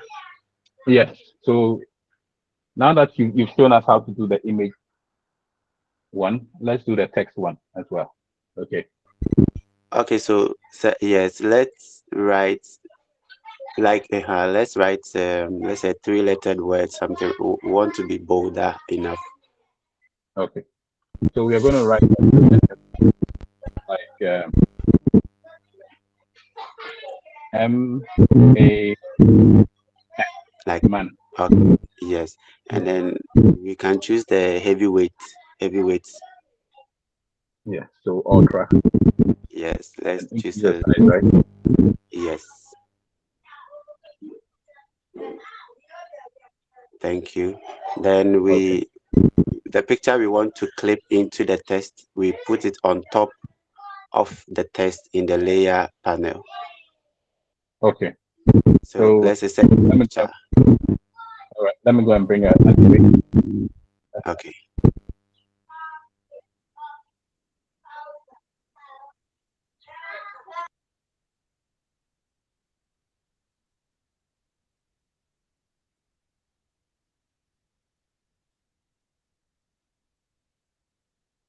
Okay. So I brought an image here. So in the same vein as we did earlier, we right click, then select the clipping marks. So we're going with the manual way because people are new to this. We easily use the shortcut if you know how to use the shortcut. Okay. So click. Yes, click on the clipping marks, and the text will be placed. Yes, so the image will be placed in the text as that. Okay. Are we all okay? Great. Yes, Prince. Okay, since you're also talking of clipping match, let's come in again. Okay. Okay. I like this. Okay. The class is more interested. So for now, we won't use the image. We will try and then create a circular shape. So let's toggle and then get rid of the image. Okay. So this image is off. Yes, please. So let's move to the ellipse 2. Yes. Ellipse. Okay. Are we doing a perfect circle? Yes, please. Yes, we can any of it, either oval or something. So let's try. Okay. Yes. Is this okay? Yes, please. And then let's try and then get an ash color. Ash. Yes, Okay. ash. Ash. Yes. So Ash. coming to the left side of it, the Ash. left. Prince. Yes, Ash. please. Ash Not color. a color. Ash is not a color. Oh, sorry. Great. No, it is not your fault. It is a common mistake that people do. But you as the professional, I mean, before I knew about these things, I was also saying ash color because my mother would say ash color and all those things. But once you get into the business, then you start desisting from saying ash. You go gray. Then you within the grays you have 50% gray, 80% gray, 20% gray, and the likes. But I understand you perfectly well. So we are going. Let's stop the ash. Let's use color code. Okay. Okay. 6B. Now going 6B. Okay. 6B, 6B, 6B. All Yes, right. please. Okay. Okay. 1 second. Oh, let me All right. just go back. So when you click this, for those of you who are quite new, you can click around and select your color and adjust this slider as well. But if your client has given you a color code, which is also called the hex code, you can come over here and then type it in there, just like what Prince was giving to me. He said 6B, so 6B, 6B. And then you see that even the single 6B gives you a particular color. Then when you add another 6B, it gives you another color. And when you add another 6B, it gives you this particular color. So you can work with that. And then once you are okay, you click on that. Okay. All right. Okay. So with Prince, please. with the color code, I said we class in our previous lesson, which was the web technology one for the last block. Madam was talking about some of these color code. We can use the same color code here as well. Okay, so let's move on to the gradients. Okay. So gradients. Yes, but let's mask the shape before. Okay. So mask. Yes. So as you did to the picture, the first picture, beginning of the lesson, please can you do the same thing? No, let's change it to black, the color, this side of it. No. Okay. It's on black. No. If you don't change it to black, it will be very difficult for that side. Okay. Now let's go to the top there. Okay. No, where top you here. Okay, yes, please. And then I click the drop down here. Yes, please. Okay. You go to the middle so that we can get a transparent part of it. Okay. So like you're saying, anywhere you see the checkered boxes appearing means that that particular color or effect has transparency in there. Okay. So as you can see, based on the pop-up that came, it says I wanted to pop up foreground to transparent. It just popped up briefly. Let's click outside and come back. Okay, yes. So you see over there, say foreground to transparent. My distance there is hiding it. So once you select that, now we come over here. Right. What are we doing? Okay, so let's move your mouse pointer to the top side of it and then drag it down. Okay, top. Okay. To down. Should I press shift? No. I should do it freehand. Yes, please. Okay, freehand. Yes, please. Okay, now you can release it. Yes, release and then move to the left side of it. That is the top left.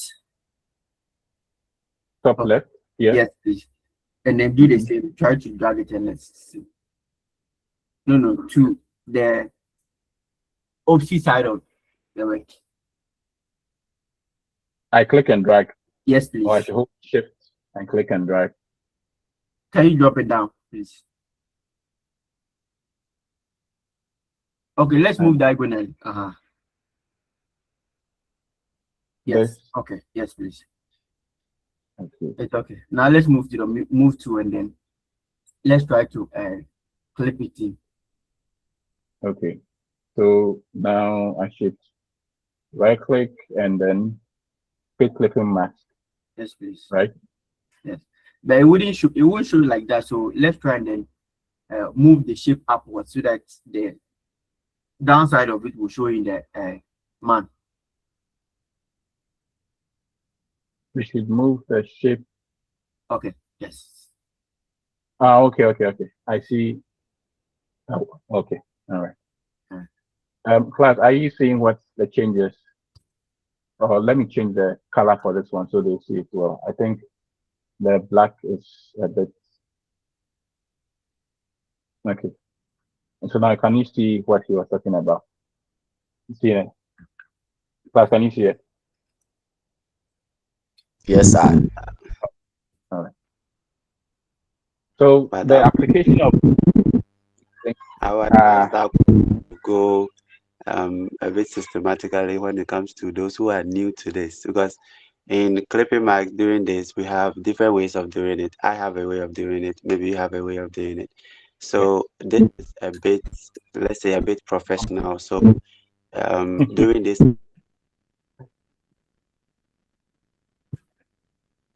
Abraham, your network seems to jump up and down sometimes. Team Might confuse a lot of people. So Martin, maybe we need Team to let Martin, people we are know. here. Team Martin, we are here. Team Martin, we are here. Abraham, you are doing the job for us. Team Martin. Okay. So let's try and run it again and see. All right. Let me delete this thing, delete the layer. Okay. So what Prince was saying was you can also use a gradient fill to that effect to create the flipping mask as well. So in the process of doing that, you create a shape, like let's say an ellipse, like this. If you want a perfect circle, that's fine. If you want oval, so it's a bit more elliptical, that is also fine. Then when you are done with it, you change the color of the fill. So you come up here, then either you use the recently used colors or you click on this box to bring the dialog box for the color picker. Then you either select manually or you type in the particular hex code that you want to use. Once you are okay with it, you click OK. Then you come to the gradient tool. So you come and select the gradient tool. You are coming to add a gradient to it. Okay. How are you going to do that? You're going to add a mask to it, and then you're going to add your gradient to the current shape, which is the ellipse. So you click and drag like this. So you get the shape, and that's gradient. So you wanted it this way. Okay. So once you have that, you come to the layers panel, you right click on a particular layer, and then you click on create clipping mask.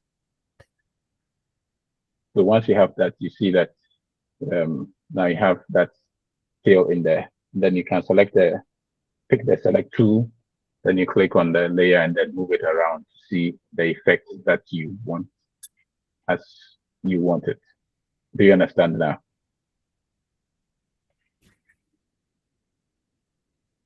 Okay.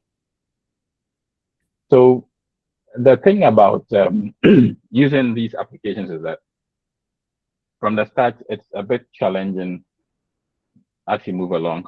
Then you gradually come to the point where you would understand how best you would go about your own process. That's what we call the workflow. So everybody and how they go about their workflow. If I let Prince or Abraham come and sit by my computer right now, they will change a lot of things in there because that is how they work.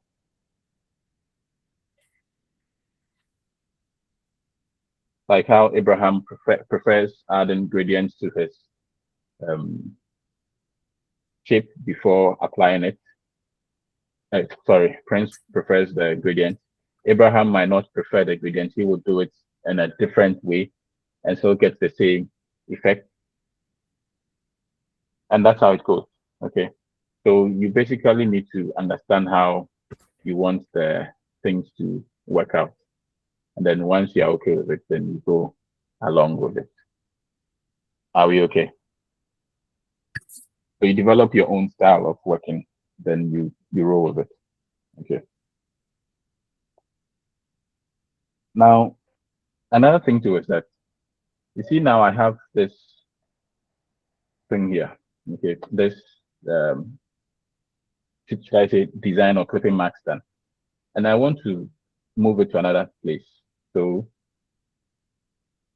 I hold this and then I move it. Now the clipping max is gone, but the design that I'm doing, this is not supposed to be at that point. It's not supposed to be here. It's supposed to be at the bottom here. But when I move it down here, the clipping max is not there. So how do I go about it? You select this layer, then select this one. There are two ways of going about it. You either put them in a group by clicking the folder at the bottom here. So they are in a group now. So anytime you move the group, they go along. Or if you're not putting them in a group, you select the two layers, then you right click and then what? Link the layers. So once you link the layers, anytime you select one, the other automatically follows. Are we okay? So it is not necessarily that they are all in the same space. If I have this and I have this one, and let me hide this. Okay. If I have this, let me turn off this. If I have this and I have this one, okay, let me move this all the way here in between these two. Okay, that would affect this one. Let me move it all the way up here. So it's up here. I have this selected, and then I come here and select this. Okay, and I link them. So far as they are linked, the moment I select just this one without seeing the other one, now observe, I've selected a point by clipboard. When I move it, this one moves along. Okay? Are we okay? Yes, sir. So that it would keep the design or the changes that you've made without you having any issue as you move them around. Are we good? Okay. That is good for now. Is there anything else? Abraham, Prince, and then Eric. Eric has kept quiet, but I know Eric is a guru in this thing as well. So, is there anything that you feel your colleagues should know? Oh, okay. So I think getting to the aspects, let's say when we're talking about a particular aspect, we have ideas to share, then we share on. So Okay. with the linking and the grouping, I will advise that we pay attention to it because in designing, if you forget to group or link, you sometimes mess up your layers, and you will be, especially when you are doing large design with a lot of content. So it's good you group them so that moving them around won't cost you a big work to go over again. So let's say we are working with text, and like you did earlier with the first test. Okay, let's do with the clipping. Let's do with the clipping. Okay. Anywhere we get to, we can talk about. So let's say the test and the clipping, you make it one group so that anytime you are moving around, they move together. Or a particular group of layers or items you want to put at one place, you make sure they are in a group. Then you name the group the way you want to name it, so that anytime you say it, you get to know that this is this. Other than that, you'll be roaming through all your layers to find a particular item you've placed which you are messing up. So grouping and linking is very important when it comes to making sure your layers are well arranged. Thank you. Yeah. So just like you were saying, if I am doing this kind of design and I need to work with certain elements, let's say, okay, 1 second, I'm just finding. Okay. Let's just go here.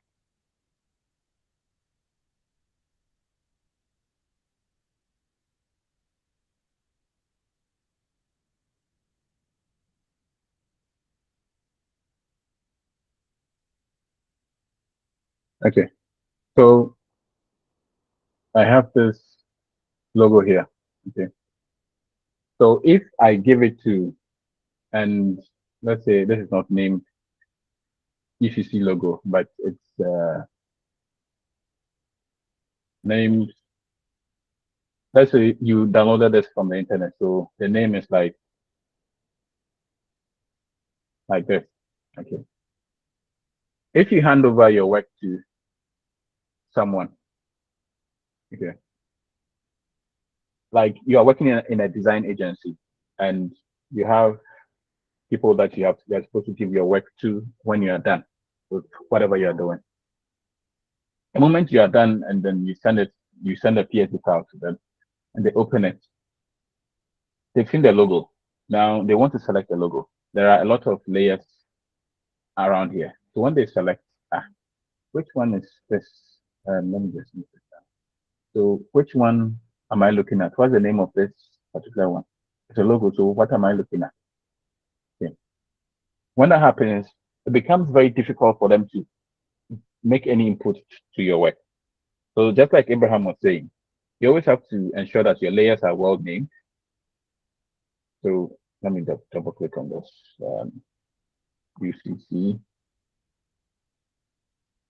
logo. Okay. Press enter. That's the name.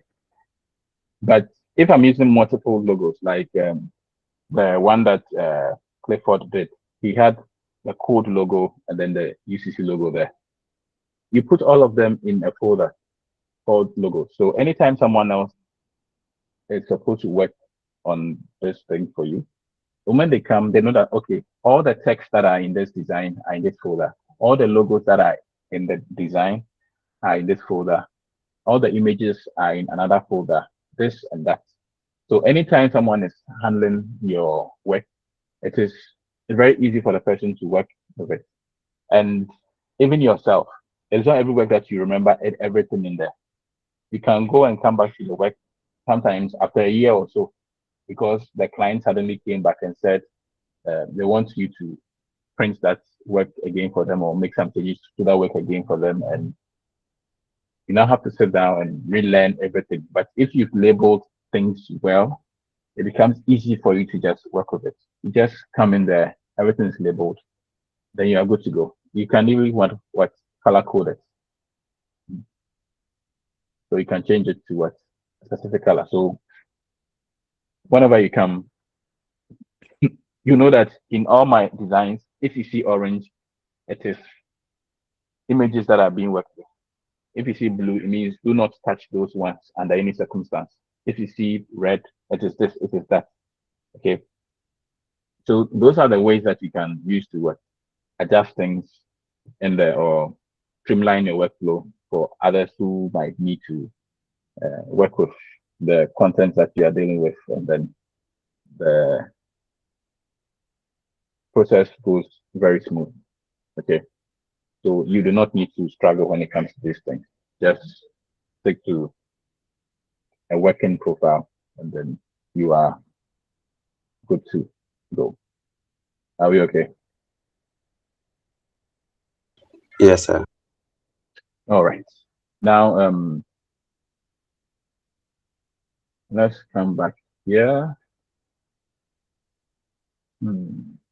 What can we do? What can we do? Okay. Now let's come to blending options or the layer styles that can be applied to your layer. Okay. Let me just take this one, delete clipping mask. Yes. Sorry, we forgot. In case you want to take your clipping mask out, all you need to do is just right click on it and then release the clipping mask. It will be there. This clipping mask will change to release clipping mask. Then you can just release it so you have the image back. Now you come here and then there are two ways of going about this. Either you right click and then you come to blending options and you click on this, and then the dialog box will pop up and you have access to all these. Or what Abraham would normally do is he will double click on this thing and then it will pop up. Abraham, am I lying? Yeah, no. Okay. Yes, because that's the quickest way of getting access to the layer styles or blending options. Okay. So once you come here, you'll see all these things that are available for you to use. Drop shadow, stroke, inner shadow, whatnot, and all those things.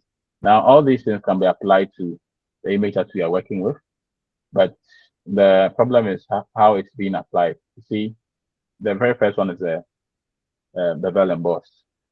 I'm not a fan of it though, but I mean, if you want to use it, by all means, use it. So you can adjust it in any way, soften the edge. All these options are there. The angle, the glass contour, the mode, whether you want it screen, just like all those other options that were available here. So you have all these options that are available. So it goes on through and through all the way up to there. And if you want to use stroke, let's put this one on the text layer so you see it very well.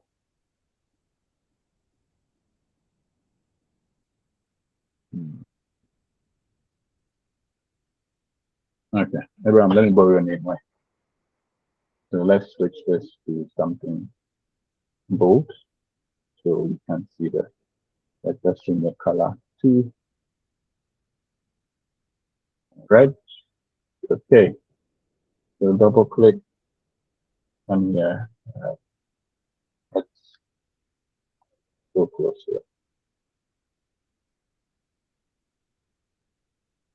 Okay, everybody seeing what you are doing? Everybody on track? Any questions?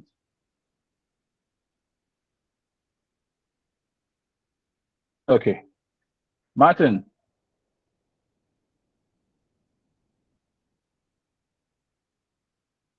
Martin. Hello, sir. Are you with me? Yes, please. Okay, good. Thank you. So let's start with the bevel. So you see that now it has turned it into what? 3D. So you have a very nice 3D effect over there. This is okay. Can increase the depth, work it out, see. Okay. Direction up, down, size. Okay.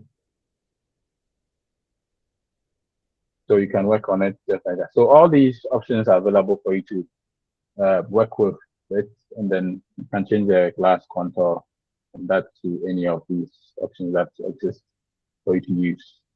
Okay. If you want to anti-alias and get it just like that. So once you're done and you're okay, just hit okay and it's there. So inner bevel, outer bevel,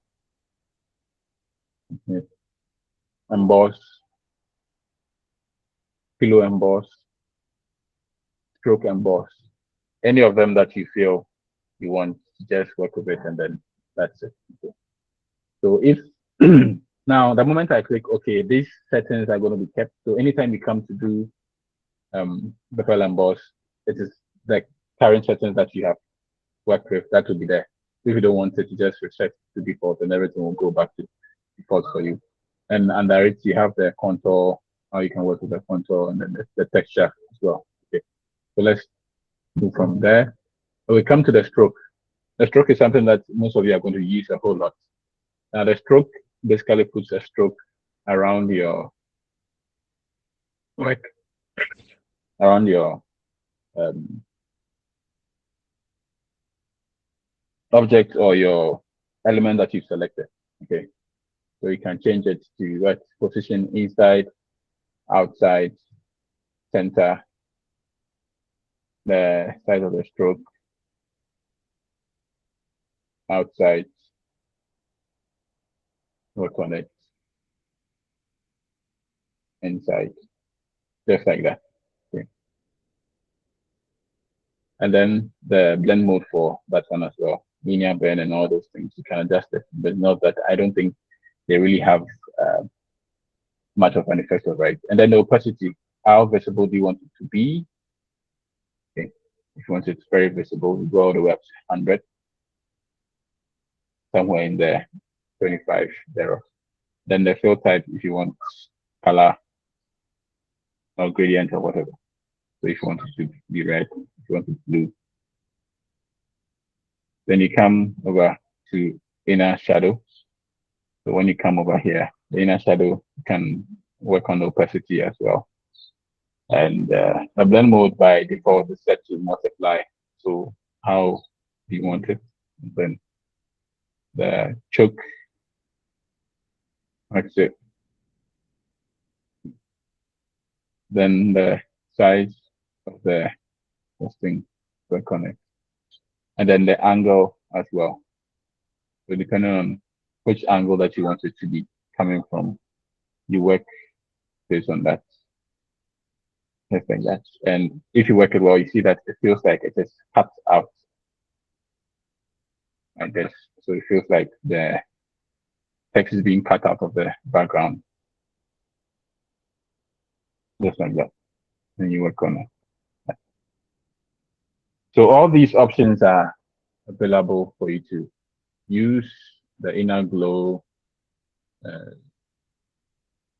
screen, noise, elements, whatnot.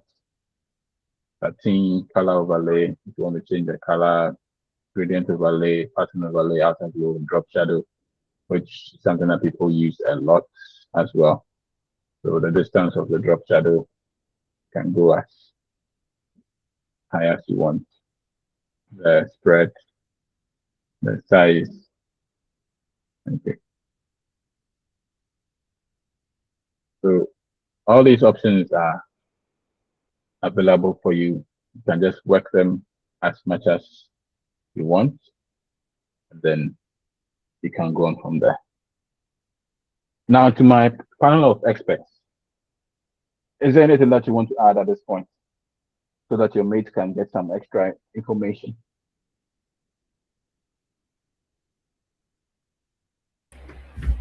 Sir. Yes. So with the opening of the layer style, we can also use a different method in opening. That is going to the FX. Okay. So FX. Where is the FX? Where we have down there, you see the FX there, where you have the yes. Yeah. Okay. Click on it and then you see them there. So if anyone you want, you click and then the layer will open. Okay. So I hope you're paying attention. So you can come down here, click on effects. And then you can click on this to bring up the box for you. But if you go down here and then you click on the particular one that you want, once it gets to that part, like inner glow, once it gets there, it would select inner glow by default for you, and then you can adjust it. So if you want the gradient, if you want this color, I can just come over here, select, I want green. So you give me green glow, then mode, first key, want this, so I can increase the size as well. Okay. Are we good? Are we okay? Yes, sir. Yes, sir. Okay. So, all right. Okay, over here to let's go open back there, right? the blending. Any of the blending, yes. So sometimes maybe you open the Photoshop app at first and you haven't used any of this. So sometimes all these layers styles will be missing. So you wouldn't find them in, sometimes we finding only the bevel and let's say inner groove, about 3 of them. But from the lesson you saw a number of them. So you go to the FX here, This FX here. then you add whatever you want to add to the list up there. Okay. Thank you. All right. So in case you open your application and then you are trying to add an effect and it's not appearing over here, you just come over here and then add it to your panel, effects panel, so that you get a lot more options available here. Are we okay? Okay, so that is that for that aspect. Is there anything else that we can add up for today?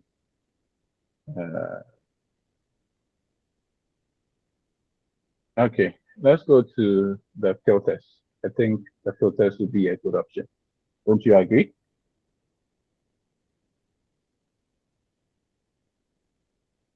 So when you come up here, see, these are the filters that are existing and available for you to use. The filter gallery basically opens up a dialog box, and then you can adjust the, and let's go to 33%. Okay. Then you can basically see the various filters that are available for you. Then you can apply them like this, and then in the same way as the blending options, you have options over here. Then you can adjust the grain, highlight area. Okay. So if you want that, if you don't want that, you come to cut out. Then you can adjust it, the number of levels. Okay. So the more the levels, I think the more the details in there. Then add simplicity. Oh, that's a cool effect. Okay, so you can work on it in that manner. For those of you who like to do digital paintings for people and the rest, you can try out some of these effects and then you see how best it works out for you guys. Okay. So these are available for you to use in as many ways as you want. Diffuse, glow, sketch, bus, leaf, just like that. Okay. So these are some of the options that are there, and you can work with them. Okay. Cancel that. Let's go back to filter. Then we have these for photos and the AI denoise and sharpen. I think they are also new. I don't know which version they are from because I hardly edit photos here. I use Lightroom a whole lot over there because I shoot mass photos, not individual. So yeah. Then we have the lens correction, liquify. The liquify is where Abraham, please help us with the liquify. I want to see something. Yes. Oh, they have improved the liquify. Okay, let me. It's funny. It might be a bit inappropriate, but let me still say it. You see where you see photos where some ladies have enhanced their buttocks to make it bigger and all those things. Yes. The liquify tool is used a whole lot to help achieve that. So Abraham, please run us through the process. So let's see. Well, it looks like they have improved this thing a whole lot. Oh, okay. Now it's detecting these things. Wow. Okay. Interesting. I look different.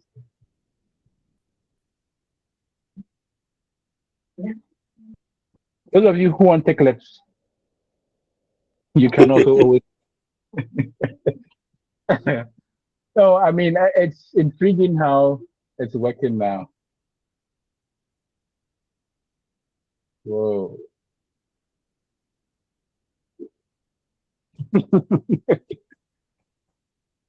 Okay, so basically, you're seeing how this is working.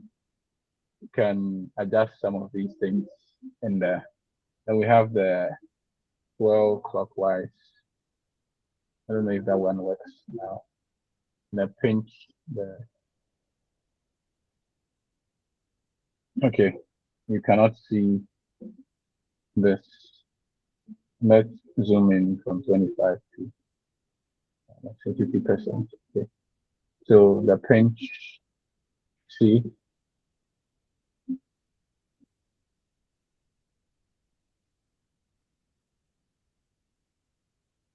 are you seeing what is happening? Okay.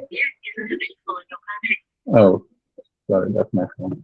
Yes, so you see what is happening just like that. And then bloat. So if I want to get bigger cheeks,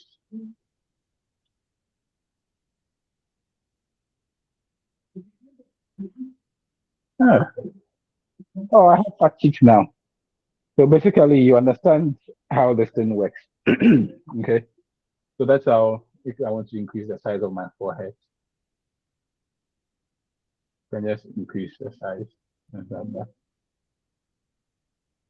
Okay. So that is how these things are being used these days. So you can adjust the filters in so many ways. Now, all these options are available for you to use. We cannot go through all of these ones, but basically you have a basic understanding of how this thing looks like and work if restore or we should. Okay, we're not sending it back. But basically it works in more ways than yeah. So you can use it to adjust a whole lot in there. Hallelujah. Okay. So vanishing points, not something I use, but yes. Now let's go to the blur. Have average blur, blur more, box blur, Gaussian blur, lens blur, motion blur, radial, shape blur, smart blur, surface blur. Those of you who take photographs, I think you use one of these to help you out, not the blurs or something to help you out. And then we have sharpen. So the one that I am mostly akin to is the Gaussian blur. The Gaussian blur basically helps you to what do a total overhaul or total blur of the image. So you can work it out just like that without any trouble. Okay. So depending on how much you want it to be blurred, work on that. Then the blur gallery, we have tilt shift blur. Then you can position the pin here and adjust the tilt shift blur, how much of it you blur. Let me show you a tilt shift image so you understand how that one works.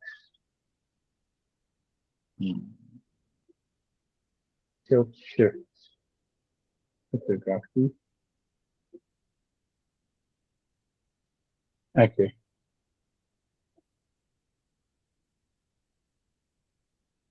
So let me size large. Okay.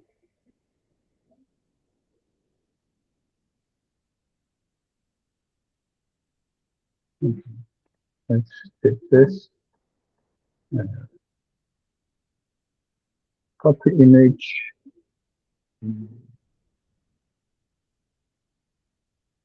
Let's paste this. Oh, it's so tiny. Anyway, let me enlarge it to see. Then I wanted large. So why are you giving me this?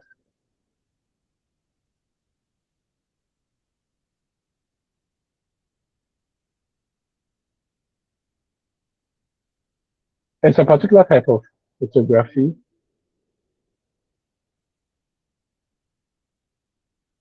where the shots are taken from up above. The shots are taken from up above. And then you see, oh crap, this one is not giving me something clear.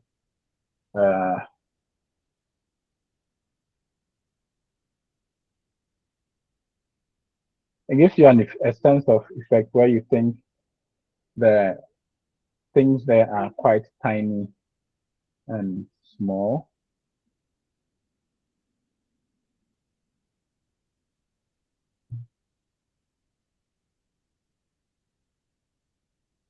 But in actual sense, they are quite huge. Ah, okay. Let me just tell this and bring it here. Okay. So, okay. Can you see what's happening? Hello? Hello? Hello, sir. Yes. So you can see these things. Now what?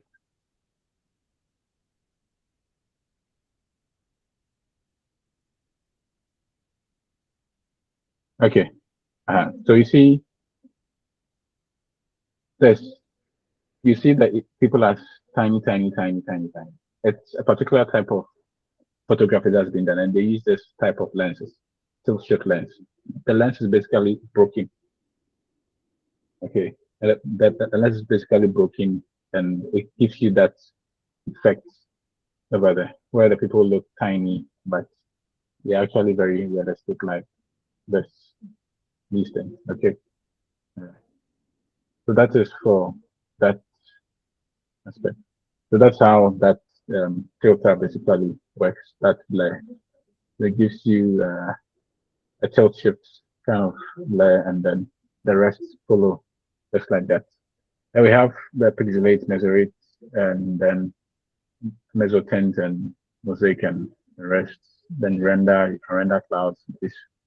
So basically, go and explore these things, and then whatever the outcome is, you work with it, and then you see how best things would go. Okay. Okay. So are there any questions based on what we have learned for today? Any questions to that effect? Questions?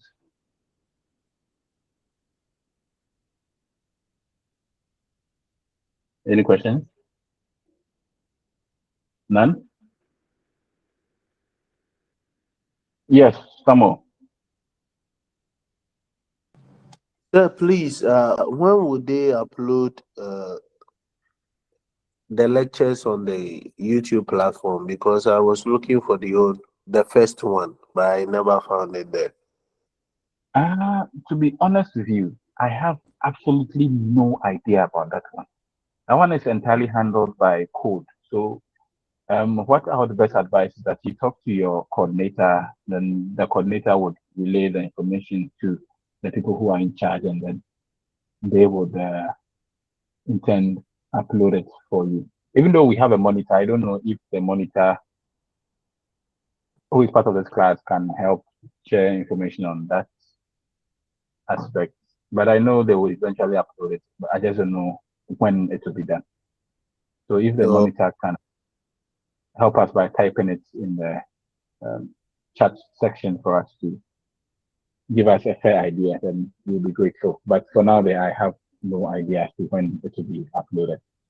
So let's just keep our fingers crossed as to how soon it will come to the YouTube channel for you to have a look at it. yeah, in fact, I'm grateful if he could at least send a test across, because most of the things that you are teaching are very vital. Although I'm using a desktop machine to follow through everything which is being said. I kind of miss things from time to time. So at least I could use the reference material a lot so that I don't forget a lot of stuff that are being taught. Oh, okay. Okay. And then I would also check on my end to see if I could get that information. So Okay, sir. It will definitely be uploaded. Let's just keep our fingers crossed on that. Thank you, sir. All right. Any information? Any question? Yes, David. David, please, let's hear you. Okay, thank you, sir. Please, I'll plead that they make the recorded video available as soon as possible, so that we can go through it over and over again, so that we perfect some of the things we are now learning. Okay. Okay. All right. I'll talk to the people on your behalf. I'll talk to them on your behalf, and then we'll see. Okay.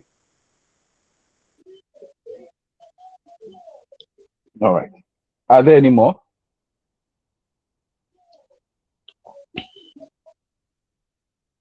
Yes, Bill.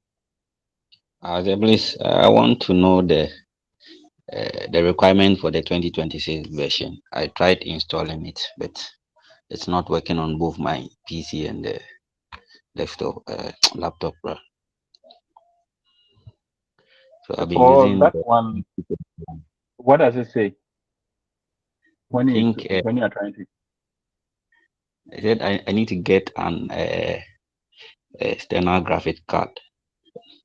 Oh, okay. Yeah. You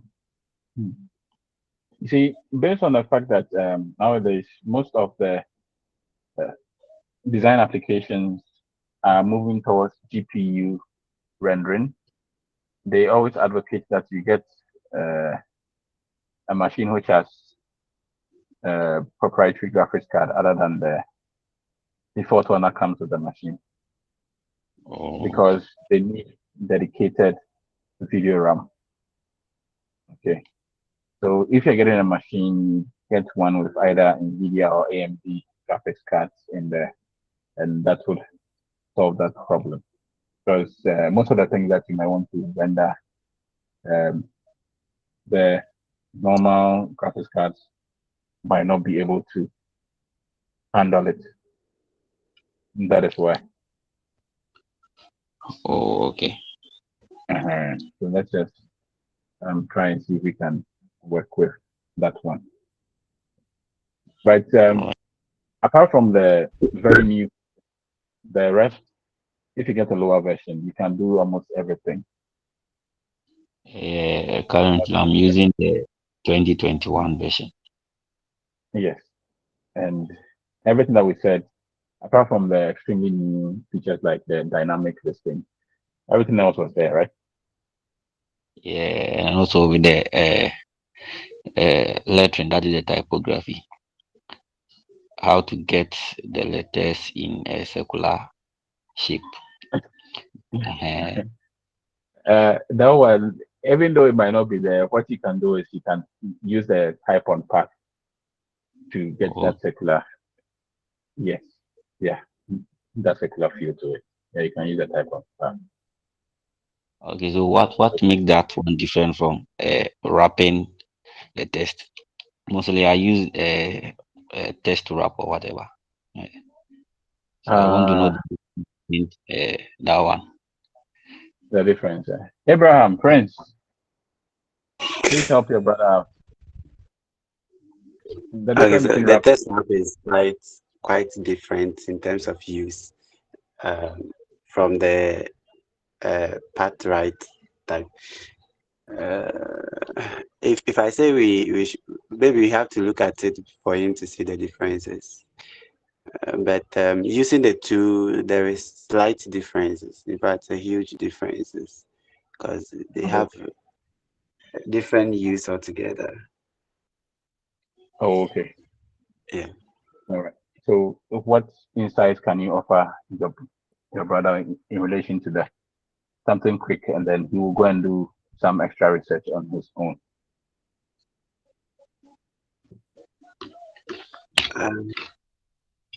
Okay, so I would like you to write a simple test, then we demonstrate something small with it, so for him to understand.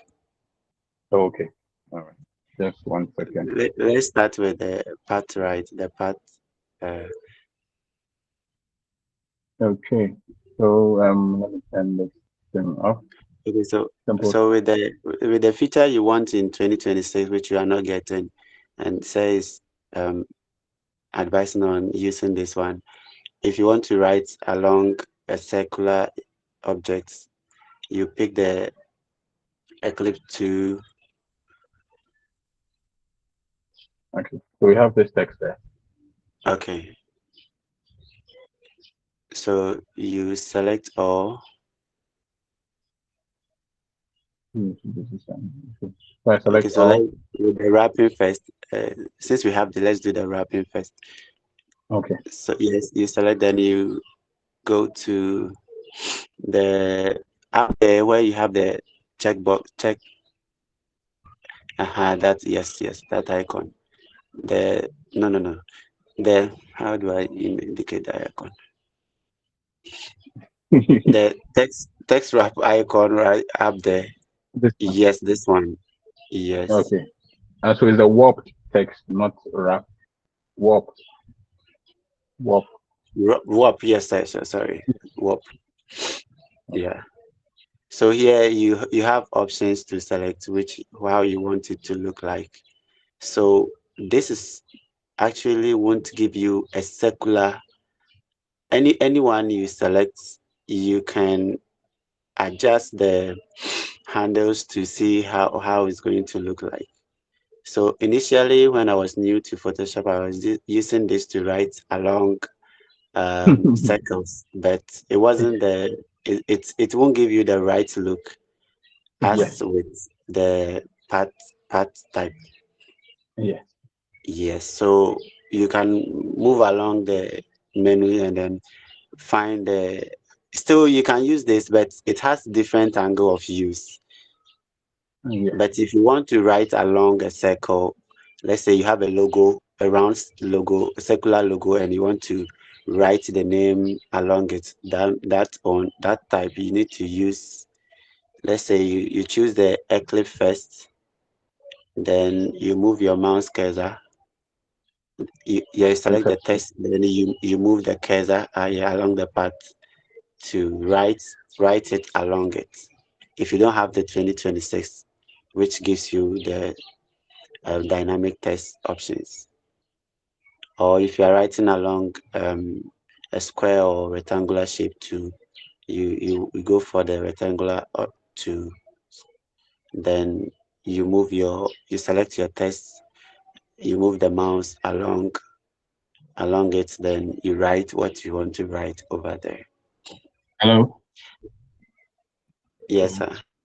Yes, my microphone has gone off, so the sound might not be very clear this time around. I've run out of battery power. So. All right, sir. Okay. Yeah, so let's continue. So we have the text tool. Yes. So yeah, you click. Let me copy this. Okay, sir. All right. Then I click here. You click here, then you paste along. Yeah, with this you can work on the sizing, size, the weight, the spacing, anyhow you want it. Yes. So like this, and then you can increase the size. Yes. So this gives you a perfect circular text. If you don't have the dynamic text option in 2026, I think the 2026 is making things more easier when it comes to working with Photoshop.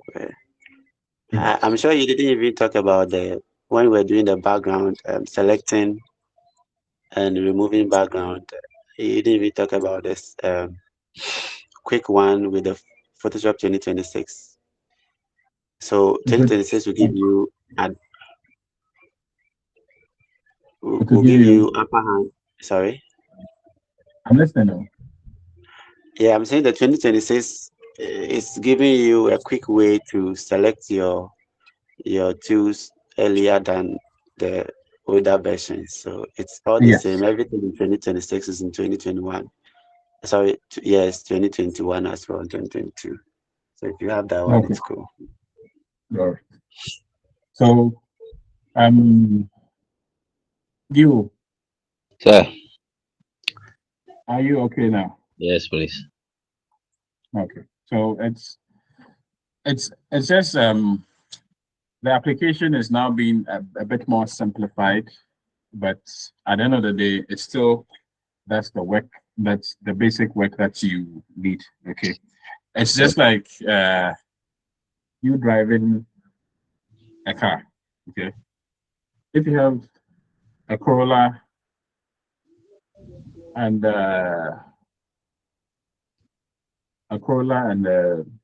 Avalon, okay, they both do the same thing. Okay, just that the Avalon might have a bit more extra speed and a bit more comfort than the Corolla, but that does not mean that it is not working. Or let me say a 2026 Corolla and a 2013 Corolla, they will still drive and get you to the destination.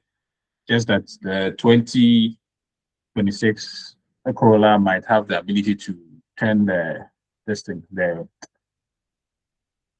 mirrors inward in some way to have extra cameras and all those things, and the sound system inside might be a bit more responsive and whatnot and all those things. But they also get you to your destination. Okay, it's just those extra things just to make life a bit easier. You have heated seats, but the 2030 might not have heated seats and those things. Do you understand? Yes, please. Yes, sir. So, it is not really about the software per se or the application, but it's more about you, the user, and how willing you are to put in the work. Okay. Prince, you want to add something? I have a question though. Yes, ask away.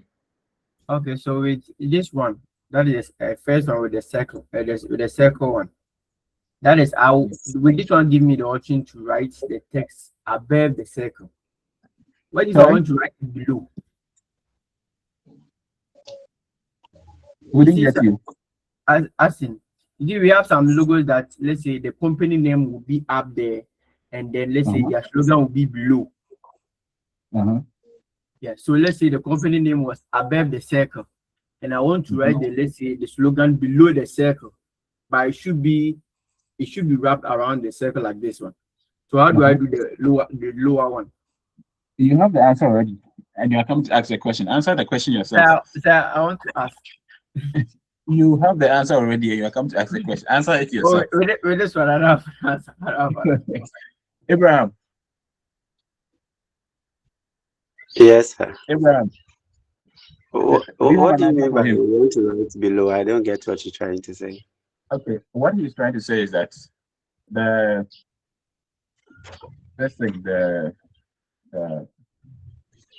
what do you call it?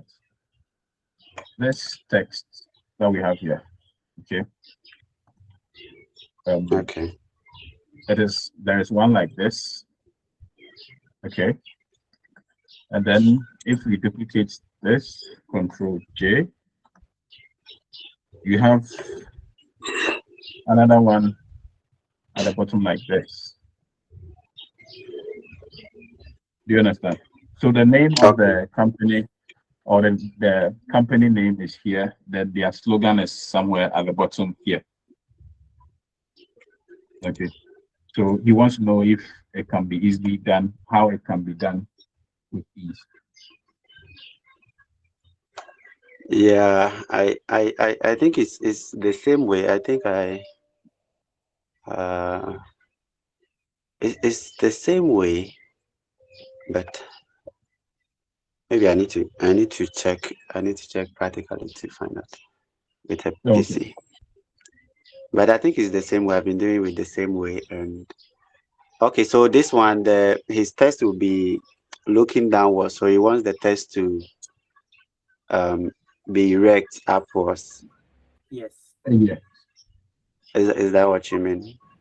Yes, Yes. basically. Okay. So let me do a practical. Maybe next week when we meet, I'll demonstrate it. Okay. So there is no answer as it stands right now. There are some things that you don't readily think about if it's not something that you use. Okay. So when that happens, then you go and find a solution to it. Prince, do you understand? Yes, sir. So what I would advise is that go and find out how it is done. And then when we meet next week, we can all see how best we can go about it. Emmanuel, hand is up.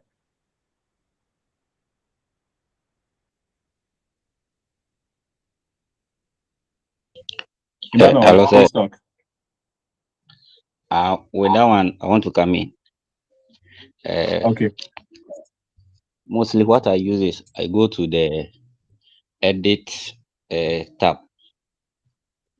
So Okay. before that, I will duplicate it and I'll go to transform. Okay. So either I flip it vertically or horizontally, any way you want to. So that's what I normally do. I don't know if vertical or horizontal. Or edit, transform, select horizontal. Okay. I just that the text is reading inverted. Yeah. Yeah. So that is Okay. what I understand where I'm coming from. Okay. And that's why that is what I want to thing. find out, because most of the times when you do it this way, you see the text is not, you can't even read it well. Yes.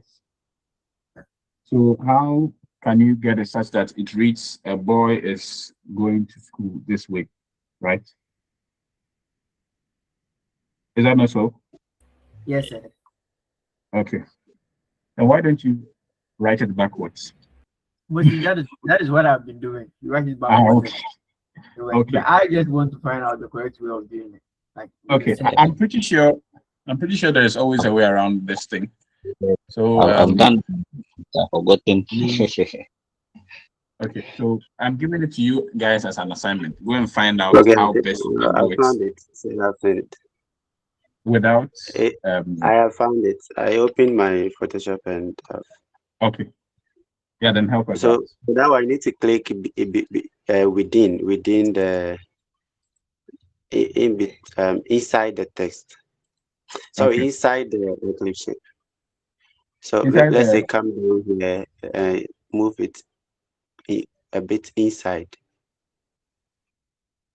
Can you okay, share your you move screen? your mouse. My PC. You need to connect the internet. Oh, okay. If you cannot connect it right now, that's fine. Yeah. Okay, so let me try this. You go to the text side, the text icon where we select the text from. Yes. And let's choose. I hope it's on horizontal, right? Yes, it's on horizontal. Yes. So on the eclipse shape, we place the mouse icon. Let's come down here. Yes, where the dot is on the shape. Yes, we place it close inside the text, the shape. I don't know whether it's because we have some on it, that is why it's not showing. So our icon needs to change like as it changes when we put it outside. Okay, so we've run a new one. Okay. We don't need a field, so let's pick out the field. Yes. And then, so I come down here a bit inside, yes. Then you click. Okay. And then this is still around. This one goes still around. The boy is going to school. I think your own still went around. Yes, The My, problem is my you want this one to read from here. So it goes, a boy is going to school this way okay, so, instead of so going let's go to the text from the panel side, left side. this The left side, yes. Then choose the last horizontal tab. Let's see if that works on this your one. phone. Yes, sir. That's a mask, horizontal type mask. Okay, so let's choose that. I think maybe. Are we drawing a new I'm circle? having my own right way. Okay. What I would want you to do is, yes, I understand you have gotten it right, but relaying the information back to us is a bit challenging. Yes. So, yeah, so just get it right. Go over it a few times and see how best you can find an easy way of explaining it to us. Okay. All right, sir. And then when we come next week, we will work with that. But this assignment goes to everybody else. Go and find different ways of going about this challenge that we have. You see where is this guy? Let me see this guy. What's his name? What's his name? Edmond's picture on his Google Meet account. Edmond's own. Let me.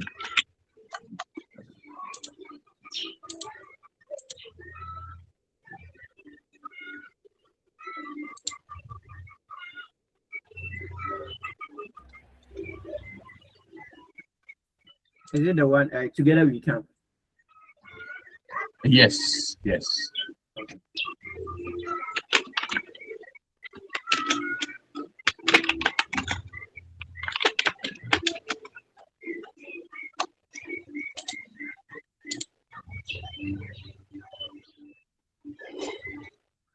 So basically, this is what he wants us to do, right?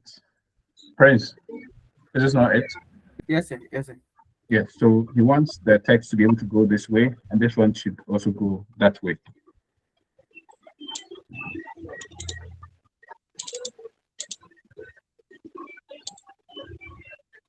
So like this and like that.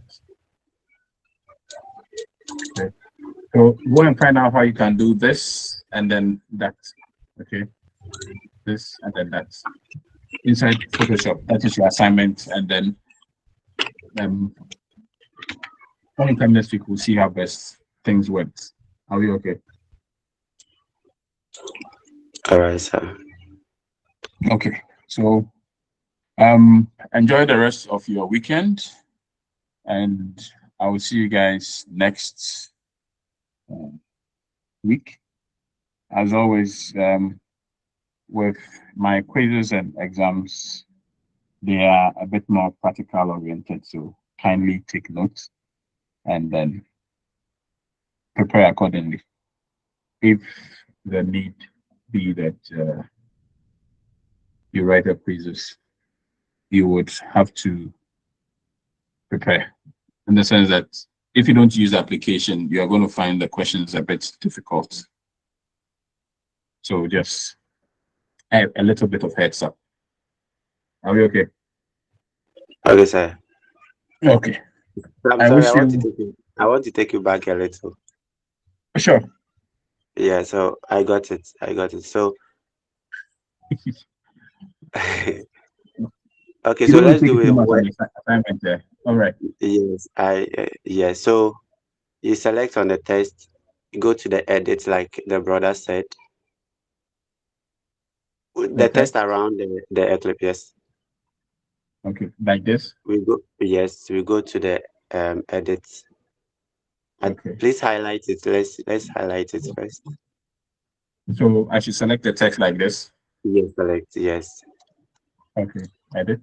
Then let's go to the edit where we have yes, flip horizontal. Transform, so flip horizontal. Yes. I think it will take it inside. And if it is below, let's do it with the one below the one with the text below. Yes. Okay. So we select it. We go. Then flip horizontal, right? Yes, sir. It will go Okay. inside. All right. So a solution has been found. Prince. Yes, Prince. sir. Yes, sir. Have you seen your solution now? Yes, please. Okay. So your problem has been solved, right? What did you say? Your problem has been solved. Yes, please. Yes. Okay. All right. Once your problem has been solved, then hallelujah. We are all good to go. So it may be a different assignment. Okay.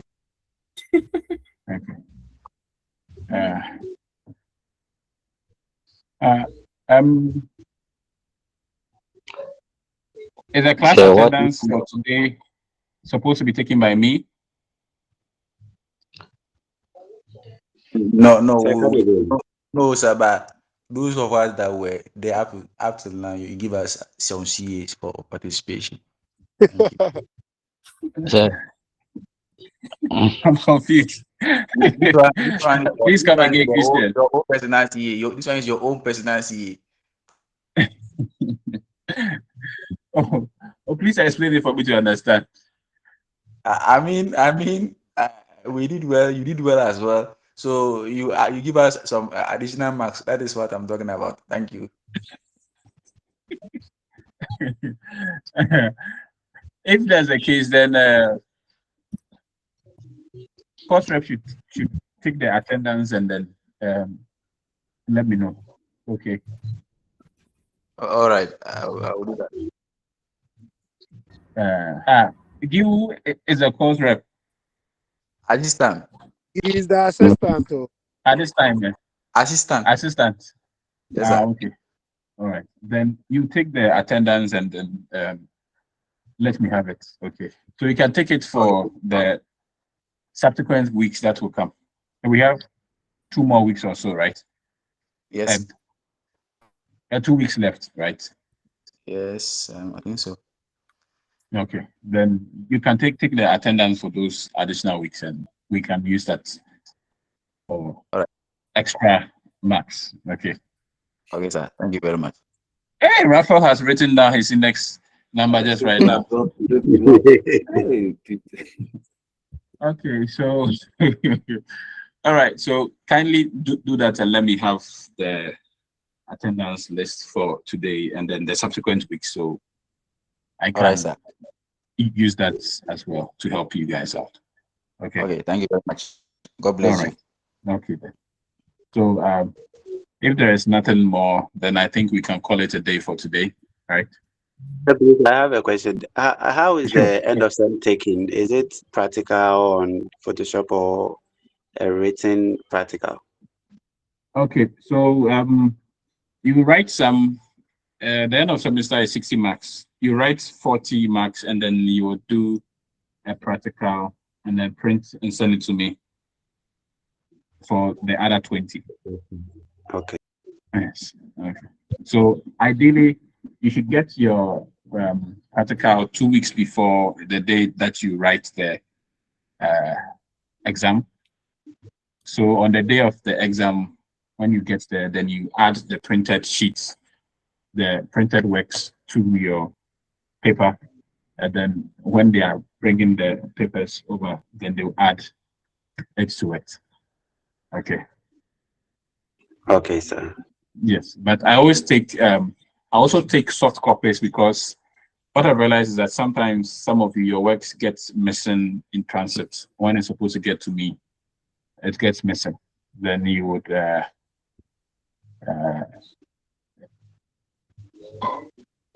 basically, if I don't have the work, I cannot give you any marks for it.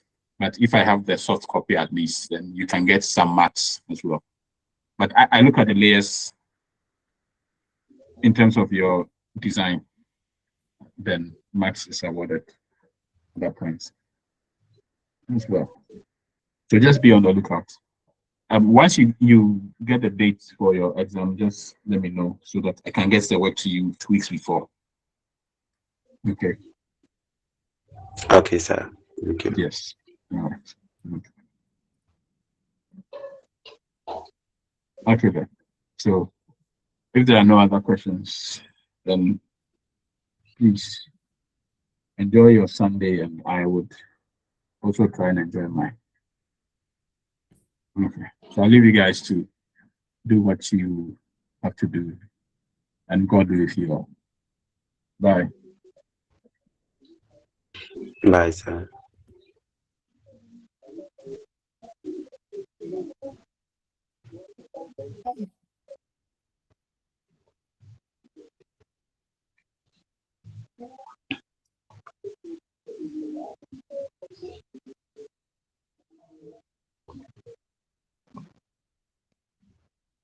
I said you should send. I chat on the platform that you send the index numbers there, so that I'll do the compilation.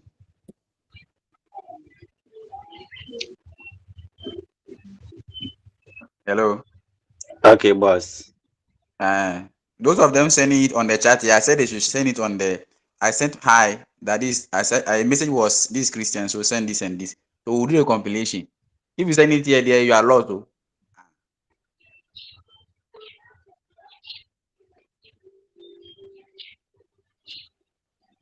Do you want us to add the names or just the index number? Here would have been the best place. Best place now. With time, you know, yeah, I know you be using data now. We are still using data here. So when we put it there, it'll be better. Many will add their many will add their index number. What's it? Many will do so. Maybe. No, that is why I put my number there. I put my number there. So I think this is Christian. So you want what, because right now many have already exited from this place. Oh, okay. Mm-hmm. You get it? Okay. So you want a private message, right? Yeah. Should But you we have my add the number. name?